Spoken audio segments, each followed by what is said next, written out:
তারা বিভিন্ন রকম মত দিয়ে থাকেন, এটা দেওয়া খুব স্বাভাবিক। সুতরাং সবকিছু মেনে নিয়ে আমি আজকে একটা গুরুত্বপূর্ণ বিষয়ে আপনার সাথে আলোচনায় বসছি, এবং আমি আশা করি দর্শক শ্রোতা সবাই এবং আমার যে হোস্ট আছেন ইজ ভেরি কম্পিটেন্ট, খুবই একজন আমি বলবো যে যতজন আমি হোস্টের সাথে কাজ করেছি এ পর্যন্ত, he is definitely one of the best, এবং উনি অনেক জ্ঞান রাখেন এই সমস্ত বিষয়ে, এবং উনি একজন দেশপ্রেমিক মানুষ। সুতরাং তার সঙ্গে আমার এই আজকের বিষয়টা নিয়ে, এটা খুবই গুরুত্বপূর্ণ বিষয় নিয়ে আলাপ আলোচনা দর্শক শ্রোতাদের কাছে খুব সহজভাবে উপভোগ্য হবে, এবং তারা বুঝতে পারবেন হয়তো মানে বিষয়গুলি, সেই আশা রেখে আপনার আলোচনায় জয়েন করছি। জিয়া ভাই, আমি প্রথমেই যদি আপনাকে জিজ্ঞাসা করি, আপনি আমার মতের সাথে একমত কিনা যে জুলাই বিপ্লব ব্যর্থ হয়েছে? হ্যাঁ, কমপ্লিটলি, সম্পূর্ণভাবে একমত। ওকে, একটা কথা আপনাকে, হ্যাভিং সেড দ্যাট, আমি আর আপনি দুইজনই এক জায়গায়, জুলাই বিপ্লব কমপ্লিটলি ব্যর্থ হয়েছে। আপনাকে একটা কথা দিয়ে এখান থেকে আলোচনাটা আমি শুরু করব। ইরানে প্রতিরক্ষার দায়িত্বে ছিলেন আলী লারিজানি। কয়েকদিন আগে তাকে মেরে ফেলা হয়েছে, এবং তাকে মেরে ফেলা হয়েছে, তার মেয়ে আমেরিকায় লেখাপড়া করে, ওই মেয়ের মাধ্যমে তাকে ট্র্যাক করা হয়েছে। ট্র্যাক করার পরে সেখানে তাকে মেরে ফেলা হয়েছে। একটা কথা, আলী লারিজানির বাসায় হাউসকিপার ছিল ইন্ডিয়ান, তার মেয়ের বাসায় হাউসকিপার ছিল ইন্ডিয়ান, তাকে মেরে ফেলা হয়েছে। এখন আমি শুধু একটা কথা বলি, ইরানের ইন্টেলিজেন্স, সিকিউরিটি অ্যান্ড সার্ভিলেন্স আমার কাছে কোনো একটা সময় মনে হতো এটা আয়রন ক্লাড, এটা অনেক বেশি শক্তিশালী। কিন্তু আজকের বর্তমান প্রেক্ষাপট যদি আমি বিবেচনা করি, ইরানের রন্ধ্রে রন্ধ্রে র, মোসাদ এবং সিআইএ ক্যান্সারের মতো পুরা ইরানকে, ইরানের প্রত্যেকটা রক্ত কণিকার মধ্যে, মানুষের মধ্যেও ওই ক্যান্সারের বীজ ঢুকানো হয়েছে।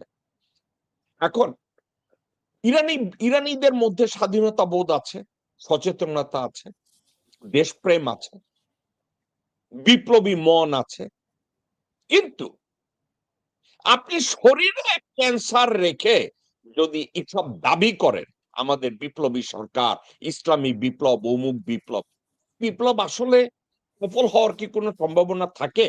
আপনি কি সেভাবে দেখেন কিনা? না, এটা কথাটা খুবই গুরুত্বপূর্ণ একটা কথা বলেছেন, যে শরীরের প্রথম কথা হলো কি, যে কোনো রোগের কিন্তু ডায়াগনোসিস একটা খুব ইম্পর্টেন্ট ব্যাপার। ডায়াগনোসিস মানে রোগ নির্ণয় করা আর কি। রোগ নির্ণয় করার জন্য আপনার যে রোগ নির্ণয় না করা যায়, তাহলে কিন্তু এটার কোনো ওষুধ কাজে দিবে না। সুতরাং আমি মনে করি যে এখন আসলে আমরা যদি বিপ্লবের সেই অস্থির সময়টা দেখি, তখন কিন্তু সত্যিকার অর্থে আমি আমি মনে করি যে কোনো যথেষ্ট প্রজ্ঞাবান রাজনীতিবিদদের অভাব ছিল আমাদের দেশে, এবং যারা দীর্ঘদিন ধরে দাবি করে থাকেন যে তারা অনেক অভিজ্ঞ জ্ঞানী গুণী রাজনীতিবিদ, আমার আসলে সত্যি কথা বলতে তাদের প্রতি তাদের হয়তোবা তারা অনেক ত্যাগ স্বীকার করেছেন তাদের জীবনে, ব্যক্তিগত জীবনে ত্যাগ স্বীকার করেছেন, পারিবারিক জীবনে। জিয়া ভাই, আপনি আমার চেয়ে অনেক আগে আগায় গেছেন, আমি আপনাকে আবার একটু পিছনে নিয়ে আসি। জি, ইরানি বিপ্লব আজকের ধ্বংসের মুখে একটা কারণে, তাদের নেতৃত্ব কিন্তু সঠিক ছিল, তাদের সততাও কিন্তু সঠিক ছিল, তাদের দেশপ্রেমও সঠিক ছিল, কিন্তু তারা একটা ভুল করেছে। সে ভুলটা হচ্ছে তারা তাদের তিনটা বিষয়কে তারা ইগনোর করেছে। একটা হচ্ছে সিকিউরিটি, একটা হচ্ছে ইন্টেলিজেন্স, আর একটা হচ্ছে সার্ভিলেন্স। এই তিনটাই আয়াতুল্লাহ রুহুল্লাহ খোমেনির সময়ে তাদের উচিত ছিল যে রেজা শাহ পাহলভীর অধীনে ইরানে যে ইন্টেলিজেন্স, সিকিউরিটি এন্ড সার্ভিলেন্স তৈরি করা হয়েছিল বাই সিআইএ, মোসাদ এবং র, উচিত ছিল টোটাল সাবজেক্টটাকে উপড়ে ফেলা। আয়াতুল্লাহ রুহুল্লাহ খুমেনির প্রজ্ঞা, দেশপ্রেম, ভিশন এর কোনোটাই কম ছিল না। আমার কেন যেন মনে হয়েছে এত বড় একজন বিপ্লবীর দ্বারা এই জিনিসটা ইগনোর করা কতটা লজিক্যাল বা কতটা প্র্যাগমেটিক বা কতটা অসহায় অথবা ব্লাইন্ড সাইডেড, আপনার কি মনে হয়? হ্যাঁ, এখানে আমি শুধু একটা কারেকশন দিতে চাই আপনাকে। সেটা হচ্ছে যে আমার মনে হয় ওই আপনি যে আয়াতুল্লাহ খোমেনির সময় যে সার্ভেইলেন্স সিস্টেম একটা কথা বলছেন, সেটাখানে কিন্তু আমার মনে হয় যে ওই সময় ইনভলভ ছিল, ওটা MI6 ছিল, এটা ইনভলভমেন্ট। CIA, MI6 এবং এখন মোসাদ। আপনাকে আমি কাউন্টার দিয়ে বলি, সেটা ওখানে কাহিনী ছিল রেজা শাহ পাহলবির সময় MI6 রোল প্লে করছে to throw logistic, provide logistic. ওখানে মেইন ইঞ্জিনিয়ার হিসেবে যারা কাজ করেছে মোসাদ, মেইন ইঞ্জিনিয়ার হিসেবে কাজ করেছে সিআইএ, এবং ইনস্ট্রুমেন্টাল একেবারে সরাসরি রেখে কাজ করেছে চাকর বাকর আশেপাশে যা কিছু ছিল সব ছিল ইন্ডিয়ান। আমি এটার উপরে আপনি শুনলে অবাক হবেন, আমেরিকার বিখ্যাত একজন লেখক এবং সাংবাদিক, বইয়ের পরে আমি চাচ্ছি আপনি গুগল করে দেখবেন, ওনার নাম ছিল চার্লস ক্রাউথহ্যামার। বিপ্লব নিয়ে লিখতে গিয়ে উনি একটা কথা বলছে, এটা কি আয়াতুল্লাহ রুহুল্লাহ খোমেনির ব্যর্থতা ছিল, নাকি উনি ওই ইউনিফর্ম দেখে বলেছে ও না এরা তো দেশপ্রেমী, এদের উপরে কাউন্ট করা যায়, এটা চিন্তা করে উনি ওটা টাচই করে নাই? হতে পারে, আমি এটার ব্যাপারে আমি শিওর না। তবে পলিটিশিয়ানরা সাধারণত কিন্তু এই যে যারা প্রফেশনাল মানে অ্যানালিস্ট, তাদের সাথে পলিটিশিয়ানদের একটা কিন্তু ডিফারেন্স আছে। কারণ তারা জনগণকে মানে জনগণের মধ্যে ভাগ করতে চান না। তারা চান যে maximum possible support from people. তো এটা যখন তাদের অবজেক্টিভ হয়ে থাকে, তখন তারা চেষ্টা করে যে মানুষের ভিতরে যেন বিভাজনটা যেন কম থাকে, যত কম থাকে তত বেটার। তো যত আপনি বেশি সন্দেহ করবেন তত কিন্তু বিভাজন তৈরি হবে, এবং সেই বিভাজন তৈরি হলে তার সাথে জনগণের একটা দূরত্ব তৈরি হতে পারে। এই আশঙ্কা থেকে সাধারণত রাজনীতিবিদরা একটু উদারমনা হয়ে থাকে, যার ফলে তাদের এই ত্রুটিগুলি কিন্তু তারা সেখান থেকে শুরু করতে থাকে। আপনাকে আমি একটা কথায় যদি আপনার এই প্রসঙ্গটা থেকে টেনে আমি যদি বলি, 1961-62 সালে জন এফ কেনেডি টের পেয়েছে ইসরায়েল নিউক্লিয়ার ওয়েপন শুরু করেছে। জন এফ কেনেডি স্ট্রংলি প্রথমে যখন সিদ্ধান্ত নিলেন যে উনি ধরবেন যে নিউক্লিয়ার ওয়েপন চলবে না, ঠিক আছে, আপনি And কি he was জানেন assassinated. ওভাল And he অফিসে, was assassinated. ওভাল অফিসে ওনাকে একের পর এক ফোর্স করা হয়েছে যে চিঠি লেখা বন্ধ করো, দরকার নাই, তারা করতেছে করুক। জন এফ কেনেডি বলেছিল the day will come Israel is going to dictate American politics and policy maker. Yeah, আজকের আমেরিকা ঠিক ওইখানে আজকে তাই দাঁড়িয়ে হচ্ছে আছে। তো। এখন আপনাকে যদি আমি বলি, যেদিন হাসিনা পালাইছে 5, 6, 7, 8 ওয়াকার দেশটাকে চালাইছে এবং তার নেটওয়ার্কটাকে স্ট্রং করছে আসিফ নজরুল, মির্জা ফাক, আমির খসরু মাহমুদ চৌধুরী, আর নাম কেউ আসতে জামাতে শফিকুর রহমান, ডাক্তার শফিকুর রহমান। আমি নাম কাওয়াজতে কেন বললাম একটা জানেন? Shafiqur Rahman instrumental, he was not a vital character, কিন্তু শফিকুর রহমান সাহেব বুঝতে হয়েছে যে general Waker is not treating him as a vital individual. এখন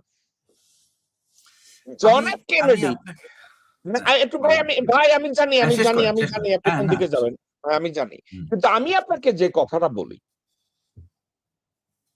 জন এফ কেনেডি ওই সময় কয়েকজন লোককে তার অ্যাডমিনিস্ট্রেশনে রাখার পরে একটা কথা বলছিল, সে কয়েকজনকে ডেকে অফিসের মধ্যে ওভাল অফিসে বসায়, আপনি কি জানেন সে একজন Republican foreign policy adviser doctor Henry Kissinger, Robert McNamara, Zbigniew Brzezinski এর মতো লোকজনদেরকে ডেকে বলেছে, আমরা যদি আমাদের ভিতরে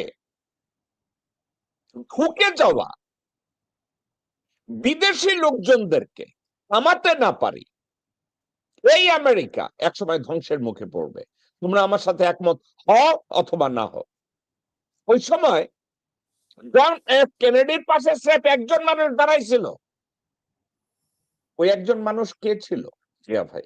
আপনাকে আমি বলি, আপনার উত্তর দেওয়ার দরকার না, আমি বলি একজন,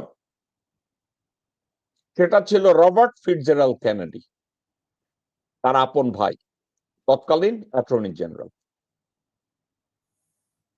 একজন, not even a single political leader from Democrat Party, তার নিজের ভাইস প্রেসিডেন্ট আঙ্গুলবাজি করছে, তার কথা শুনে নাই, গুরুত্ব দেয় নাই। আজকে ওই প্রসঙ্গটায় না যাই, বার আমরা ব্যাক করি ইরানের দিকে। আয়াতুল্লাহ রুহুল্লাহ খোমেনি, আপনি যেটা বলছেন যে রাজনীতিবিদরা ডিভিশনটা তৈরি করতে চায় না, আমি আপনার কথাটাই আসি। ইউজুয়ালি দেশের প্রতিরক্ষা বাহিনীর দিকে লোকজন তাকাইয়া যদি মনের দিক থেকে ফিল করতে না পারে এটা আমার বাহিনী, তাদেরকে আমি কেন সন্দেহ করব? তাহলে তো আর রাজনীতি বা দেশ চালানো কঠিন হয়ে পড়ে। ওই বিশ্বস্ততা, ওই রিলায়েবিলিটিটা যদি না থাকে, আপনার কি মনে হয় না খোমেনি এই বেনিফিট অফ দ্য ডাউট যে সেনাবাহিনী ইউনিফর্ম পরিহিত লোকজনরা আমাদের মুক্তির প্রতীক, তারা দেশকে যেভাবেই পারে রক্ষা করবে, এই জন্য সে তিনটে ইনস্ট্রুমেন্টে হাত দেন নাই? সশস্ত্র বাহিনী যেটা নিরাপত্তা, সার্ভিলেন্স মনে করছে যা এরা তো রক্ষাই করবে, এবং ইন্টেলিজেন্স এরাও আমাদের পক্ষে আছে।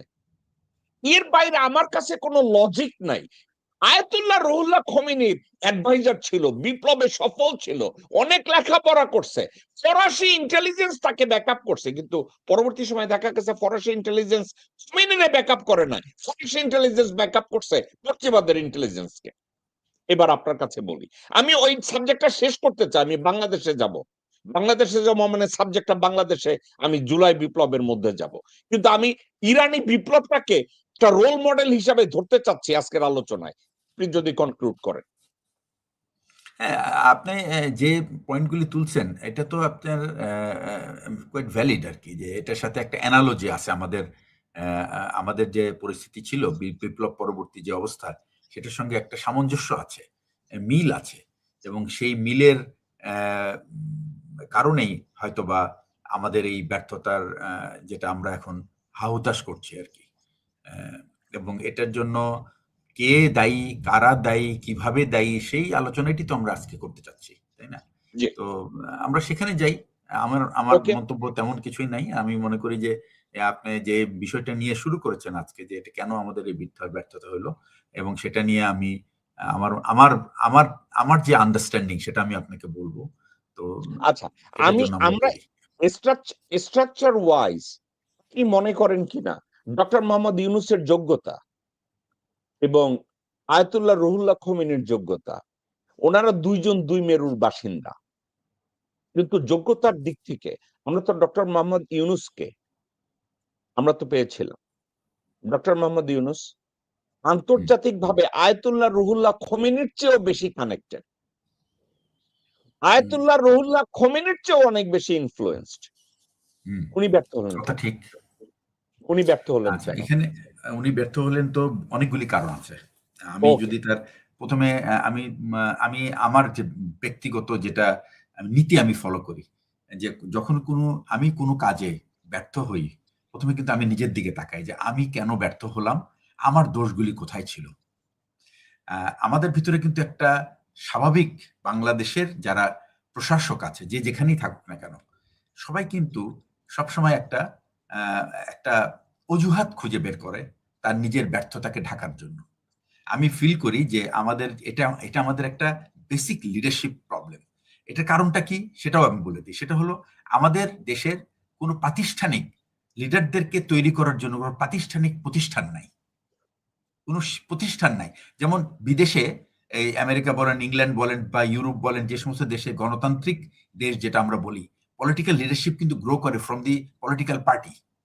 সেই পলিটিক্যাল পার্টির ভিতরেই কিন্তু পার্টি নিজেরাই বের করে ফেলতে পারে যে কে তাদের জন্য, তাদেরকে নেতৃত্ব দেওয়ার জন্য তৈরি, এবং তাদের একটা ভাই সিস্টেম আছে। আপনার আপনার সাথে আমি যোগ করে বলি, আমি আপনার সাথে একমত। কিন্তু ওই সিভিল সার্ভিসের জন্য বিশাল তো সাভারে একটা স্কুল করা হয়েছে সচিব বানানোর জন্য, এডিশনাল সেক্রেটারি বানানোর জন্য। কতজন বানাইছেন আমাদের হ্যাঁ, দেশে? ওগুলি তো আপনার ওরা তো যায় ওখানে বেসিক ট্রেনিং করার জন্য। ওখানে দুই ধরনের ট্রেনিং আছে। একটা হলো বেসিক ট্রেনিং এর জন্য যায়, তারপরে মনে করেন ওনাদের একটা আপগ্রেডেশনের জন্য যায়। তো ওকে, ওরা কি করে আমি ওখানে? বলছি আমাদের একটা একাডেমি করলেও আপনি কি মনে করেন ওই স্কুলটির নাম যেন কি ভাই? ওটা বিসিএস হলো ক্যাডারদের আপনার এখানে বিসিএস, ওটা হলো লোক প্রশাসন ইনস্টিটিউট। ইনস্টিটিউট। ওখানে তো ইনস্টিটিউশনালাইজ ট্রেনিং করাইয়া আপনারা এডিশনাল সেক্রেটারি, ডিসি, এসপি সবকিছু বানান। রাজনীতিবিদ না হয় নাম বানাইলেন, কিন্তু যাদেরকে বানাইছেন রয়ের কাছে আর দেশটাকে ঝোগা বানানোর ক্ষেত্রে তারাই তো অগ্রণী ভূমিকা পালন করে বসে থাকে। আপনার এটা মনে হয় না? চান ভাই, আপনি যেই হ্যাঁ, হ্যাঁ। আলোচনা ছিলেন ওখানে যান, আমি ছেড়ে না, দিলাম এটা ঠিক। আপনাকে। এটা আপনি আমি প্রথমে কথা বলি, লোক প্রশাসন ইনস্টিটিউশন আমার মনে হয় না যে লিডারশিপ তৈরি করতে পারে। বিকজ সেখানে কোনো লিডারশিপ রোল প্লে করার কোনো, তাদের সামনে কোনো মডেল নাই।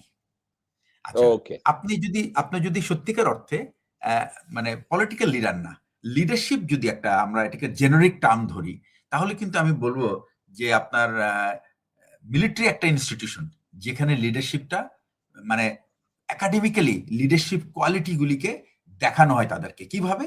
একটা হচ্ছে তাদের জন্য প্রোগ্রাম আছে, লিডারশিপ ট্রেটস কি, তারপরে আপনার কোয়ালিটিস কি, তারপরে হচ্ছে আপনার তো এই এই টেনেন্টস গুলি কি, এগুলি কিন্তু তাদেরকে শেখানো হয়।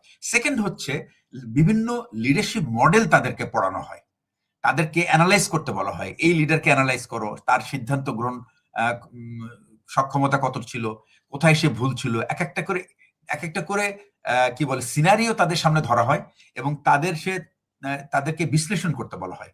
সেখান থেকে কিন্তু এই যে ইয়াং ছেলেরা, তারা কিন্তু আপনার শিখতে শুরু করে যে আসলে লিডারশিপ কোয়ালিটি কি। এক, দুই নম্বর হচ্ছে তাদের সামনে কিন্তু ইটস লাইক এ ফ্লক, মানে একটা একটা দলকে সামনে দাঁড়া করা হয়, এবং তাকে বলা হয় যে তুমি তাকে তার নির্দেশ দিবা, তুমি তার আদেশ দিবা, এবং তুমি এনশিওর করবা যে এই আদেশটা সে পালন করছে। এই যে তার এক্সারসাইজ গুলি বা একটা অনুশীলনগুলি, এই অনুশীলনগুলো কিন্তু আর কোন রকম কোন রকম আমি বলি প্রতিষ্ঠানে কিন্তু এটা ফলো করা হয় না। এখন আরেকটা লিডারশিপ আছে, সেটা হচ্ছে আপনার পলিটিক্যাল কি বলে কর্পোরেট লিডারশিপ। কর্পোরেট লিডারশিপ কিন্তু আপনার, তারাও কিন্তু এক ধরনের আমি বলবো ফিল্টারিং বা এটা ছাঁকনি দিয়ে তারা বেছে বের করে তাদের সংগঠনকে এগিয়ে নেওয়ার জন্য। এবং সেখানে যে বিষয়টা খুব গুরুত্বপূর্ণ, এটা এইখানে আমি ব্যাপারটা বলতে চাচ্ছি, সেটা হলো এই দুইটা প্রতিষ্ঠানে কিন্তু লিডারশিপ গ্রো করার মাপকাঠি একটাই, সেটা হলো যোগ্যতা। বয়স না, অভিজ্ঞতা না, তার যোগ্যতাই প্রমাণ করে। যোগ্যতা কিসের যোগ্যতা? সে যে প্রতিষ্ঠানে বা যে ইনস্টিটিউট, যে প্রতিষ্ঠানে জিয়া সে ভাই, কাজ আমরা করে। জিয়া ভাই আপনি আলোচনায় ব্যাক করেন। আমরা জুলাই বিপ্লব কেন ব্যর্থ হয়েছে আমরা না, সাইকেল সেটা থেকে আমি সরে আসতেছি, দিয়ে সেটা দিচ্ছি। আমি হ্যাঁ, সেটাতেই আমি আসতেছি। কেন জি। আসতেছি সেটা হচ্ছে যে ওই যে 5ই আগস্টের সময়, এখন এই লাস্ট কথাটা বলে শেষ করি, সেটা হচ্ছে যে এই যে লিডারশিপ তৈরি করার জন্য যে সমস্ত পরিস্থিতি তাকে ফেস করতে হয়, যে তাকে প্রমাণ করার জন্য যে সে একজন যোগ্য নেতা, এবং এই যে যে সমস্ত সে সিগনাল বা যে সমস্ত ইন্ডিকেশন সে দেয়, সেটার উপর ভিত্তি করে কিন্তু আপনার লিডারশিপ সিলেকশন করা হয়। পলিটিক্সে কি হয়, লিডারশিপটা কিন্তু ইলেক্ট করা হয়। কে ইলেক্ট করবে? আপনার পার্টির সদস্যরা, তারা দেখলে বোঝে যে কোন লোকটার মধ্যে মেধা আছে, সে তার দূরদৃষ্টি সম্পন্ন, দেশ নিয়ে ভাবতে পারে, এবং যার যে কে বিজ্ঞ, সেটার উপর ভিত্তি করে কিন্তু, এবং সে এটা প্রয়োগ করতে পারে মাঠে। এই কয়েকটা জিনিস মিলে কিন্তু নেতৃত্ব তৈরি হয়। আমাদের দেশের নেতৃত্বটা দেখেন তো কি, আমাদের নেতৃত্বটা পলিটিক্যাল, যদি আমরা বড় দুইটা দল ধরি, সেখানে কিন্তু পারিবারিক ঐতিহ্যই হলো সেখানে যোগ্যতা একমাত্র, আর কোনো যোগ্যতা নাই। তো আচ্ছা, সুতরাং পারিবারিক, ভাই ভাই একটু থামেন। আপনি বলছেন পারিবারিক ঐতিহ্য। বাংলাদেশে আপনি এই যত নেতা-টেতা আছে এদের পারিবারিক ঐতিহ্য আমাদের মুখ দিয়ে বলা ছাড়া এদের ঐতিহ্য তো আর আবার খুঁজে পান কোন জায়গায়? কিন্তু না, পাই না। বাট এটাকেই মানুষ কিন্তু শোনেন, আমি আপনাকে বলি, সেটা হচ্ছে আমি আমি আমার ব্যাখ্যাটা কি বলি, আমি মনে করি বাংলাদেশে যে বড় দুইটা দল আছে, মনে হয় যেন সেই দুইটা দল দুইটা ব্যবসা প্রতিষ্ঠান, দোকান দোকান আর কি, দোকানের মালিক। তো দোকানের মালিক কিন্তু আপনি শিক্ষিত হইতে পারে, অশিক্ষিত হইতে পারে, অনেক মেধাবী হইতে পারে, অনেক কিছু হইতে পারে, কিন্তু বাকি যারা বাকি যে সমস্ত রাজনৈতিক নেতা নেত্রীরা আছে তারা হলো সেখানে কর্মচারীর মতো আচরণ করতে থাকে।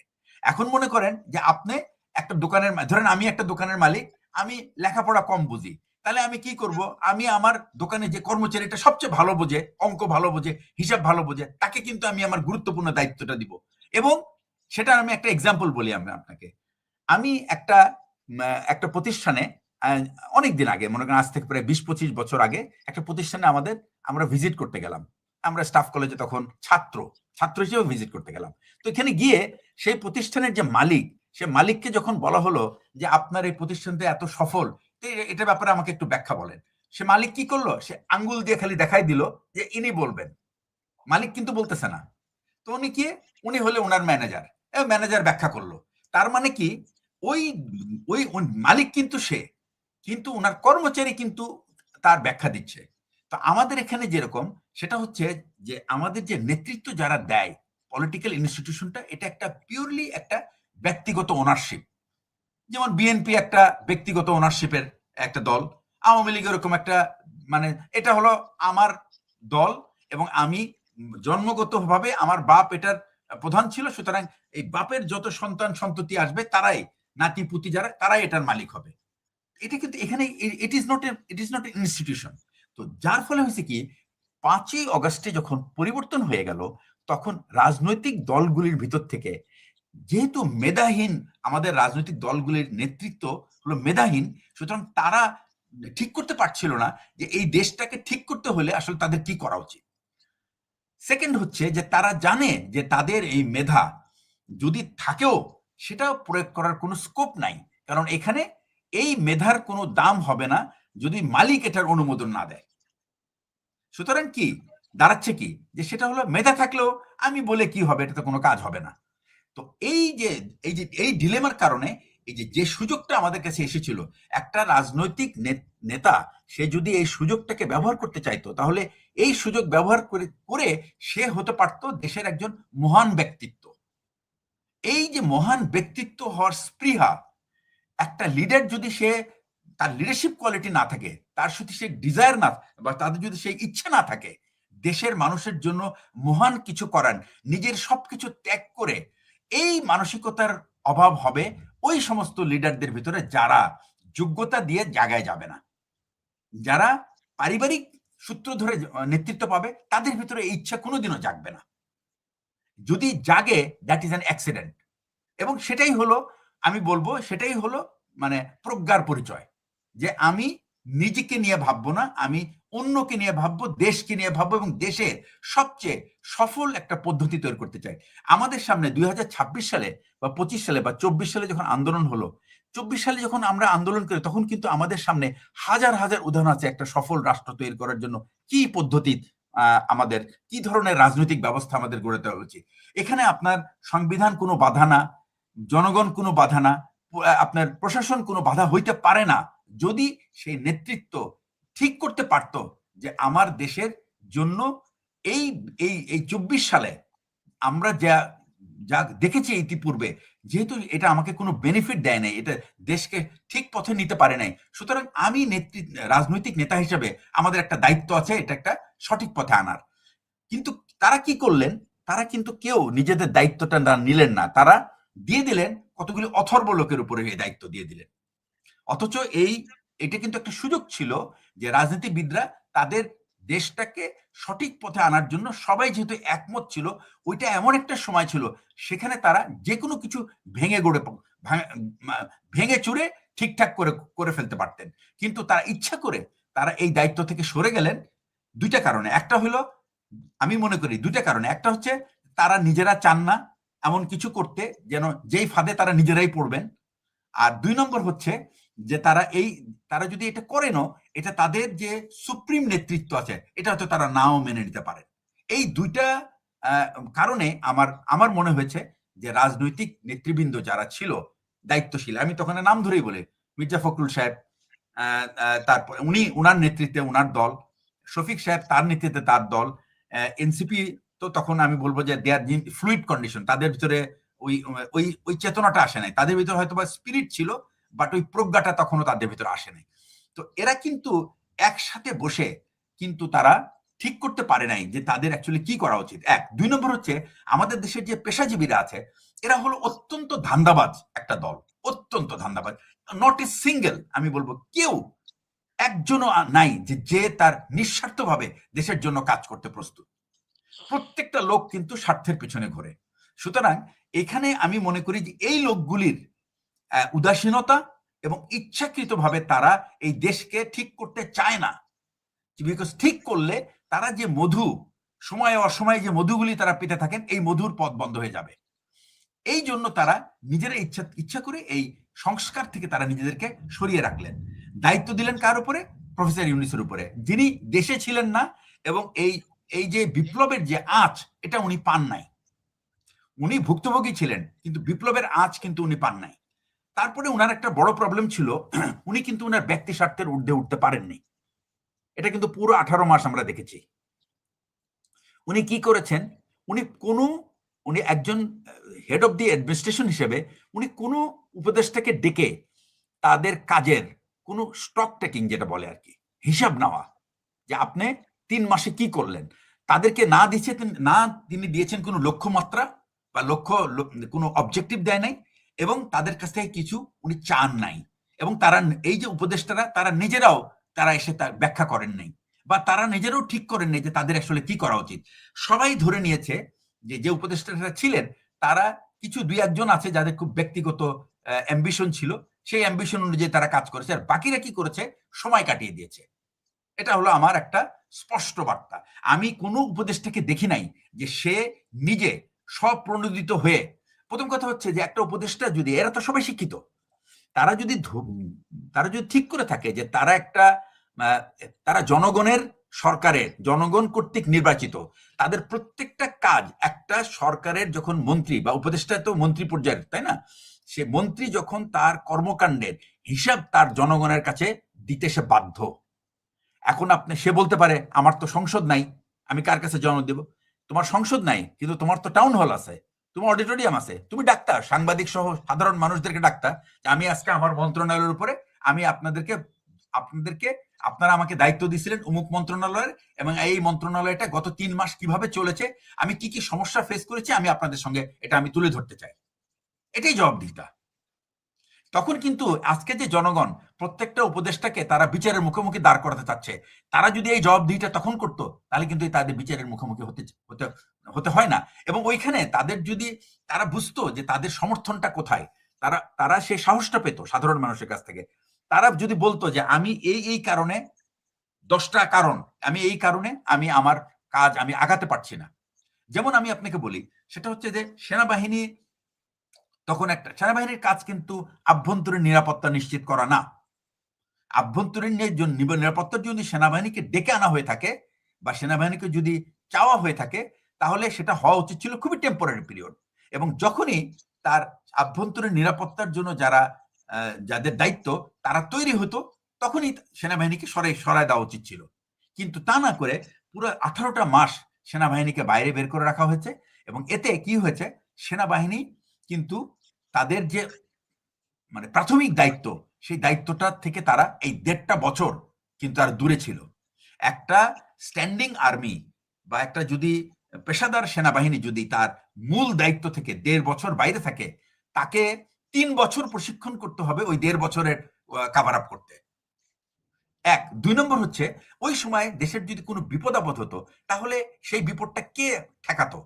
পুলিশ, সাধারণ মানুষ, না সেনাবাহিনীকেই?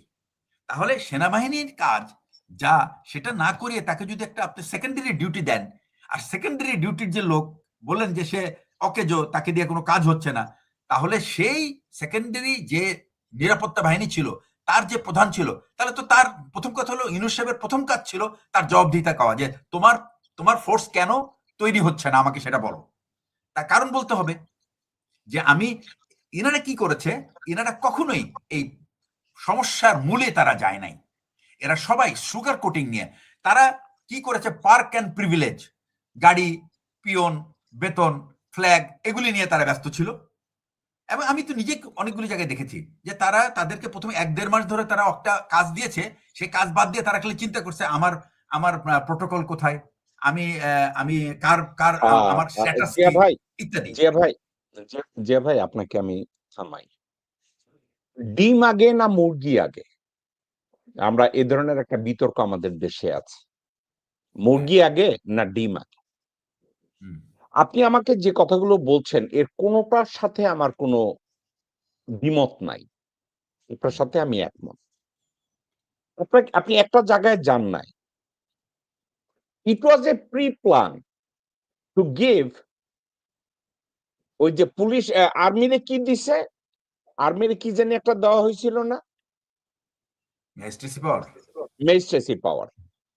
এটা ছিল তাদের মাস্টার প্ল্যান, যে মিলিটারিকে ম্যাজিস্ট্রেসি পাওয়ার, না, মাস্টার প্ল্যানটা ছিল যে ওয়াকার ম্যাজিস্ট্রেসি পাওয়ারটা সে নিয়ে নেবে আর্মির জন্য। ম্যাজিস্ট্রেসি পাওয়ারটা আর্মির জন্য নিয়ে নেওয়ার অর্থ হচ্ছে প্রশাসনিক ভাবে পুরো দেশকে সে নিয়ন্ত্রণ করবে, কারণ তার কাছে ম্যাজিস্ট্রেসি পাওয়ার আছে। এখন আপনি বলতেছেন সেকেন্ড ফেজের কথা, অর্থাৎ ডিম নিয়ে, কিন্তু আমি মা মুরগি তার প্ল্যানই ছিল তারা ম্যাজিস্ট্রেসি পাওয়ারটা নিবে। আপনি যেটা বলছেন এটা সত্যি, যে আর্মি কখনো, they are not substitute of Bangladesh police or any country's police or law enforcement, কারণ সেনাবাহিনী, সশস্ত্র বাহিনী কোন রেগুলার আইন শৃঙ্খলা রক্ষাকারী বাহিনী না। এটা না জানার কোনো কারণ নেই। কিন্তু প্রথমেই এই ম্যাজিস্ট্রেসি পাওয়ারটা নেওয়ার অর্থ তাদের অসৎ উদ্দেশ্য যে আমরা পুরা বাংলাদেশের 64টা ডিস্ট্রিক্টে আমরা কিভাবে নিয়ন্ত্রণ করব, এবং এই প্ল্যানটা ক্যান্টনমেন্টে তৈরি হয়েছে, এই প্ল্যানটা ডিজিএফআই বিল্ডিং এ তৈরি হয়েছে, এই প্ল্যানটা ইন্ডিয়ান হাই কমিশনে তৈরি হয়েছে, এই প্ল্যানটা দিল্লিতে তৈরি হয়েছে। আপনি আমি যা বলতেছি ওটা সেকেন্ড ফেজ। এখন আর্মিকে কেন মেসেজে পাওয়ার দেওয়া হলো, আমি যদি আপনাকে ঠান্ডা মাথায় বলি, আপনি আর আমি কি দেখি না যে এয়ারপোর্ট দিয়ে পুলিশের লোকজন পালায়ে যাইতেছে? আমি আর আপনি তো দেখছি যে ভারতের লোকজনরা পালায়ে যাইতেছে, যারা পুলিশে ছিল, যারা বিডিআর ছিল, আর্মির ড্রেসও 2-4 জন ছিল। আপনি দেখছেন, আমি দেখছি, সবাই দেখছে, ঢাকা এয়ারপোর্ট দা অস্ত্র ফালাইয়া চলে যাইতেছে। বাংলাদেশে পালাইয়া যাওয়ার পরে আমি যতটুকু শুনেছি 40-50 হাজার পুলিশ পলাইছে। ওখানে একটা ইনফ্লাক্স তৈরি হয়েছে, গ্যাপ তৈরি হয়েছে, ওইটা আমরা কারে দিয়ে কভার করব? আমরা একজন যোগ্য স্বরাষ্ট্রমন্ত্রী বা আইজি না দিয়া ইরেকটাইল ডিসফাংশন একটা ধ্বজভঙ্গ লোককে পররাষ্ট্র মন্ত্রণালয় দিল, আর এক ধাক ভৈরা আমরা পুলিশের আইজি বানাইলাম, যেই চুতমা রানী আওয়ামী লীগের দোসর ছিল। তারা পুলিশ পালাইছে 50 হাজার। এই কুত্তার বাচ্চাদের মাথায় ঢুকে নাই আমার আনসার ভিডিপি আছে, অথবা আমি ইমার্জেন্সি বেস আমি 40,000 রিক্রুট করব।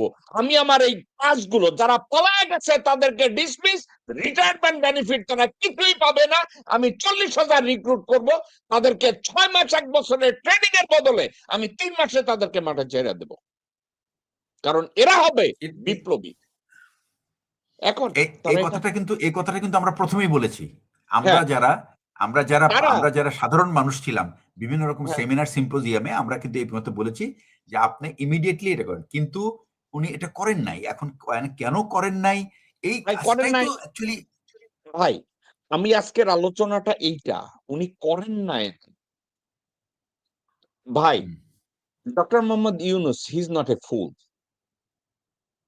কিন্তু একটা জায়গায় উনি আটকায় গেছে, কোনো একটা জায়গায় সুতা বাইধা দেওয়া হয়েছে। উনি বাংলাদেশে আসছে, তাকে যদি আমি বলি উনি বাংলাদেশে 8 তারিখে আসছে, আসার পরে ওনার সামনে একটা লিস্ট দিচ্ছে, here is the list, you are gonna work with this adviser, উপদেষ্টা। ডক্টর মোহাম্মদ ইউনূস 2-1 জনকে ছাড়া কাউকে উনি ভেটিং করে নাই, তাদের ব্যাকগ্রাউন্ড উনি জানে না, উনি তাদেরকে ব্যাকগ্রাউন্ড চেক করার ওনাকে কোনো অপশনও দেওয়া হয় নাই। আমি আর আপনি যদি নরমালি আজকের আলোচনা করি, আপনাকে যদি বলা হয় তুমি অমুক কর্পোরেশনের দায়িত্ব নিবা, আপনি কি ওই কর্পোরেশনে ঢুইকা প্রথমেই বলবেন না what are the key position within this institution, I would like to see where is the key position and who are occupying the chair of the key position? আপনি এটা বলবেন না? আপনি কি মনে করেন ডক্টর মোহাম্মদ ইউনূস এটা করছে বা করতে দেওয়া হয়েছে, করার অপশনটা না, ওনার ছিল? আমি করতে দেওয়া হয়েছে এটা আমি মানতে রাজি না সেই মিল্টন ভাই। একমত, বলেন, আমি যখন প্লিজ দায়িত্বে বলেন। আছি, আমি যখন দায়িত্বে থাকবো, যে আমার প্রথম কথা হলো যে হি হ্যাড দি লিভারেজ। উনি কিন্তু তখন সবচেয়ে শক্তিমান ব্যক্তি ছিলেন ব্যক্তিগতভাবে। উনি উনি 86 বছর বেঁচে আছে, তাই না? উনি তো আর কতদিন বাঁচবে? উনি যদি মনে করতো যে আমি যদি তাদের সাথে তর্ক করি আই মাইট বি কিল্ড, হইলো সে কিল্ড, তাহলে কিন্তু এই পরিস্থিতিতে আমরা পড়তাম না। থামেন আমি আপনাকে, আপনাকে জিয়া বলি ভাই। সেটা। না জিয়া ভাই, আমি আপনাকে বলতে দেবো, আপনি বলেন, আমি থামাবো না। ডক্টর মোহাম্মদ ইউনূস যেদিন 8 তারিখে বাংলাদেশে গেছে, ডক্টর মোহাম্মদ ইউনূসের গায়ে ফুলের টোকা দেওয়ার মতো ক্ষমতা বাংলাদেশ আর্মি, নেভি, এয়ারফোর্স এবং পুলিশের কারো ছিল না। আর কারোই ছিল এত না, বড় হ্যাঁ। ব্যাকআপ ছিল, আমি জেনে বলছি, আমি জি জেনে জি। বলছি, ওনার হুম। নিরাপত্তা সিকিউর করা হয়েছে, উনি তারপরও করেন নাই। কেন করেন নাই মনে হয়? না, আমার কথা হলো যে উনি কেন করেন না এটা উনিই ভালো জবাব দিতে পারবেন। আমি তো বুঝতে পারছি না উনি কেন না, করেন নাই। আপনার ভাই, আমি একটা কথা বলি, এই বাংলাদেশে পেশাব করতে দিলে পাইকারি হয়ে গেছে, কইরা যাইবো এই ধরনের লোকজনদের কাছে, আর ভবিষ্যৎ ব্যাখ্যা, আর ভবিষ্যতে উনি একটা বই লেখা যাইবো, আর আমি পয়সা দিয়ে কিনবো, আর সেন্ট্রে ধ্বংস করার পরে আমার কুত্তা কামড়ায় নাই। আপনার কি মনে হয় কেন করে নাই? Because he didn't know how to do it. He didn't know or he was not capable of doing so. এবং But সে he না, আমার কথা হলো ওই তো সে জানে না বলেই তো, সে ক্যাপাবল না বলেই তো সে জানে না। যখন তাকে যে নুরুল কবির যখন ইন্টারভিউ করলো, সাংবাদিক নুরুল কবির, সে বলল যে আপনি এতগুলি আহ, প্রত্যেকটা উপদেষ্টা এরকম ভুল করছে, বলে যে আমিও শিখতেছি ওদের সাথে। তো এখন একটা রাষ্ট্রপ্রধান যখন বলে আমি শিখতেছি, আর নুরুল কবির সাহেব ওনাকে ছেড়ে দিল, উনি যখন বলতেছে আমিও তো করি না আমিও শিখতেছি, তো ওনার তো পরবর্তী প্রশ্ন হচ্ছে স্যার আপনি যদি শিখতেছেন তাহলে আপনি এখানে বসছেন কেন? আপনার চলে যাওয়া উচিত। উনি তো বলেন না এটা। আমি আপনার যখন কি আপনি মনে যখন হয় আমাকে এটা? বলবেন আমি রাষ্ট্র ক্ষমতায় আছি, আমি রাষ্ট্রের প্রধান, এবং আমি বলতেছি যে আমার লোক ভুল করতেছে, এবং আপনি এসে আমাকে বলছেন যে যে মিস্টার জিয়া আপনি তো হলেন you are the chief adviser, আপনার এই অ্যাডভাইজাররা সকালবেলা এক আদেশ দেয় বিকেলবেলা আদেশ দেয়, এরকম করতেছে কেন? তখন আমি যদি উত্তর দেই ওরা তো কোনোদিন এই কাজ করে নাই, তাই একটু ভুল ত্রুটি হতে পারে।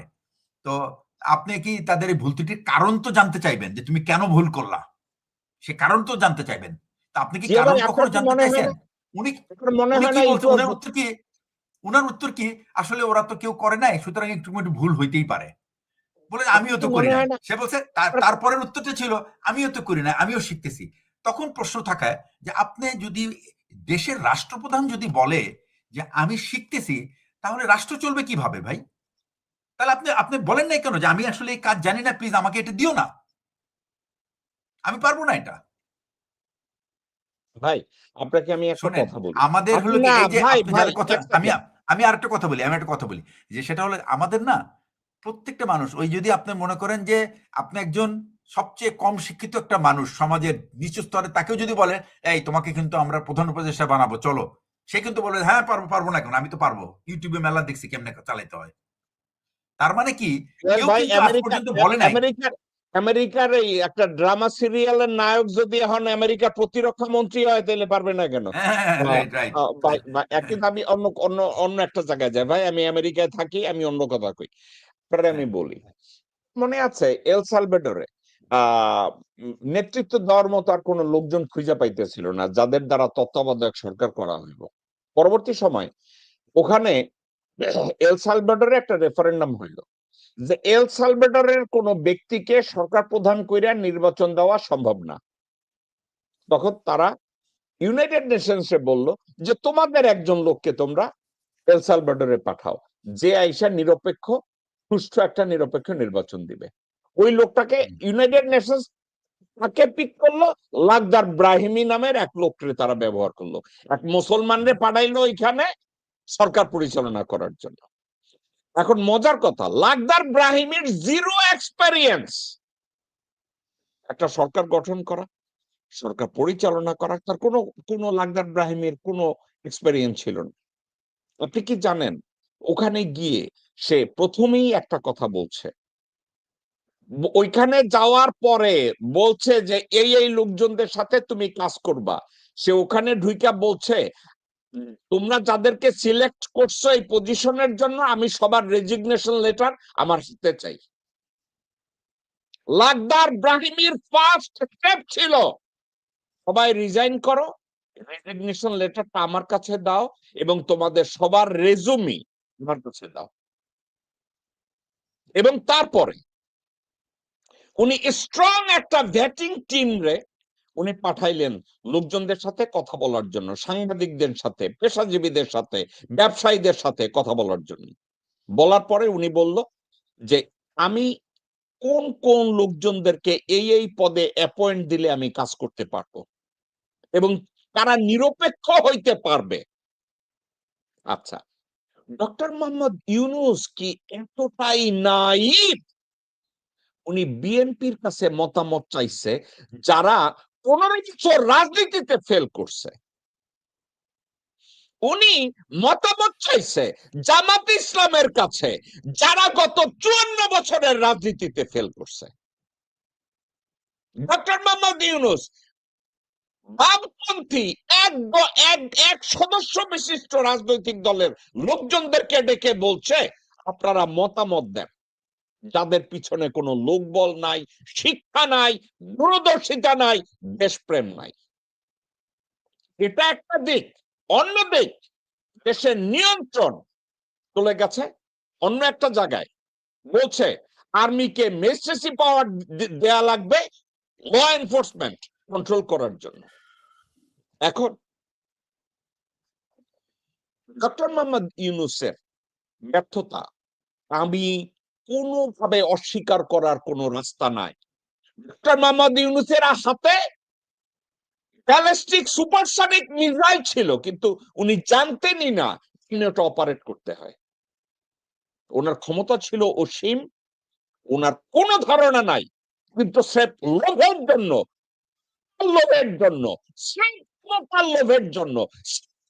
লোভের জন্য উনি ওটাকে স্যাক্রিফাইস করতে পারেন না।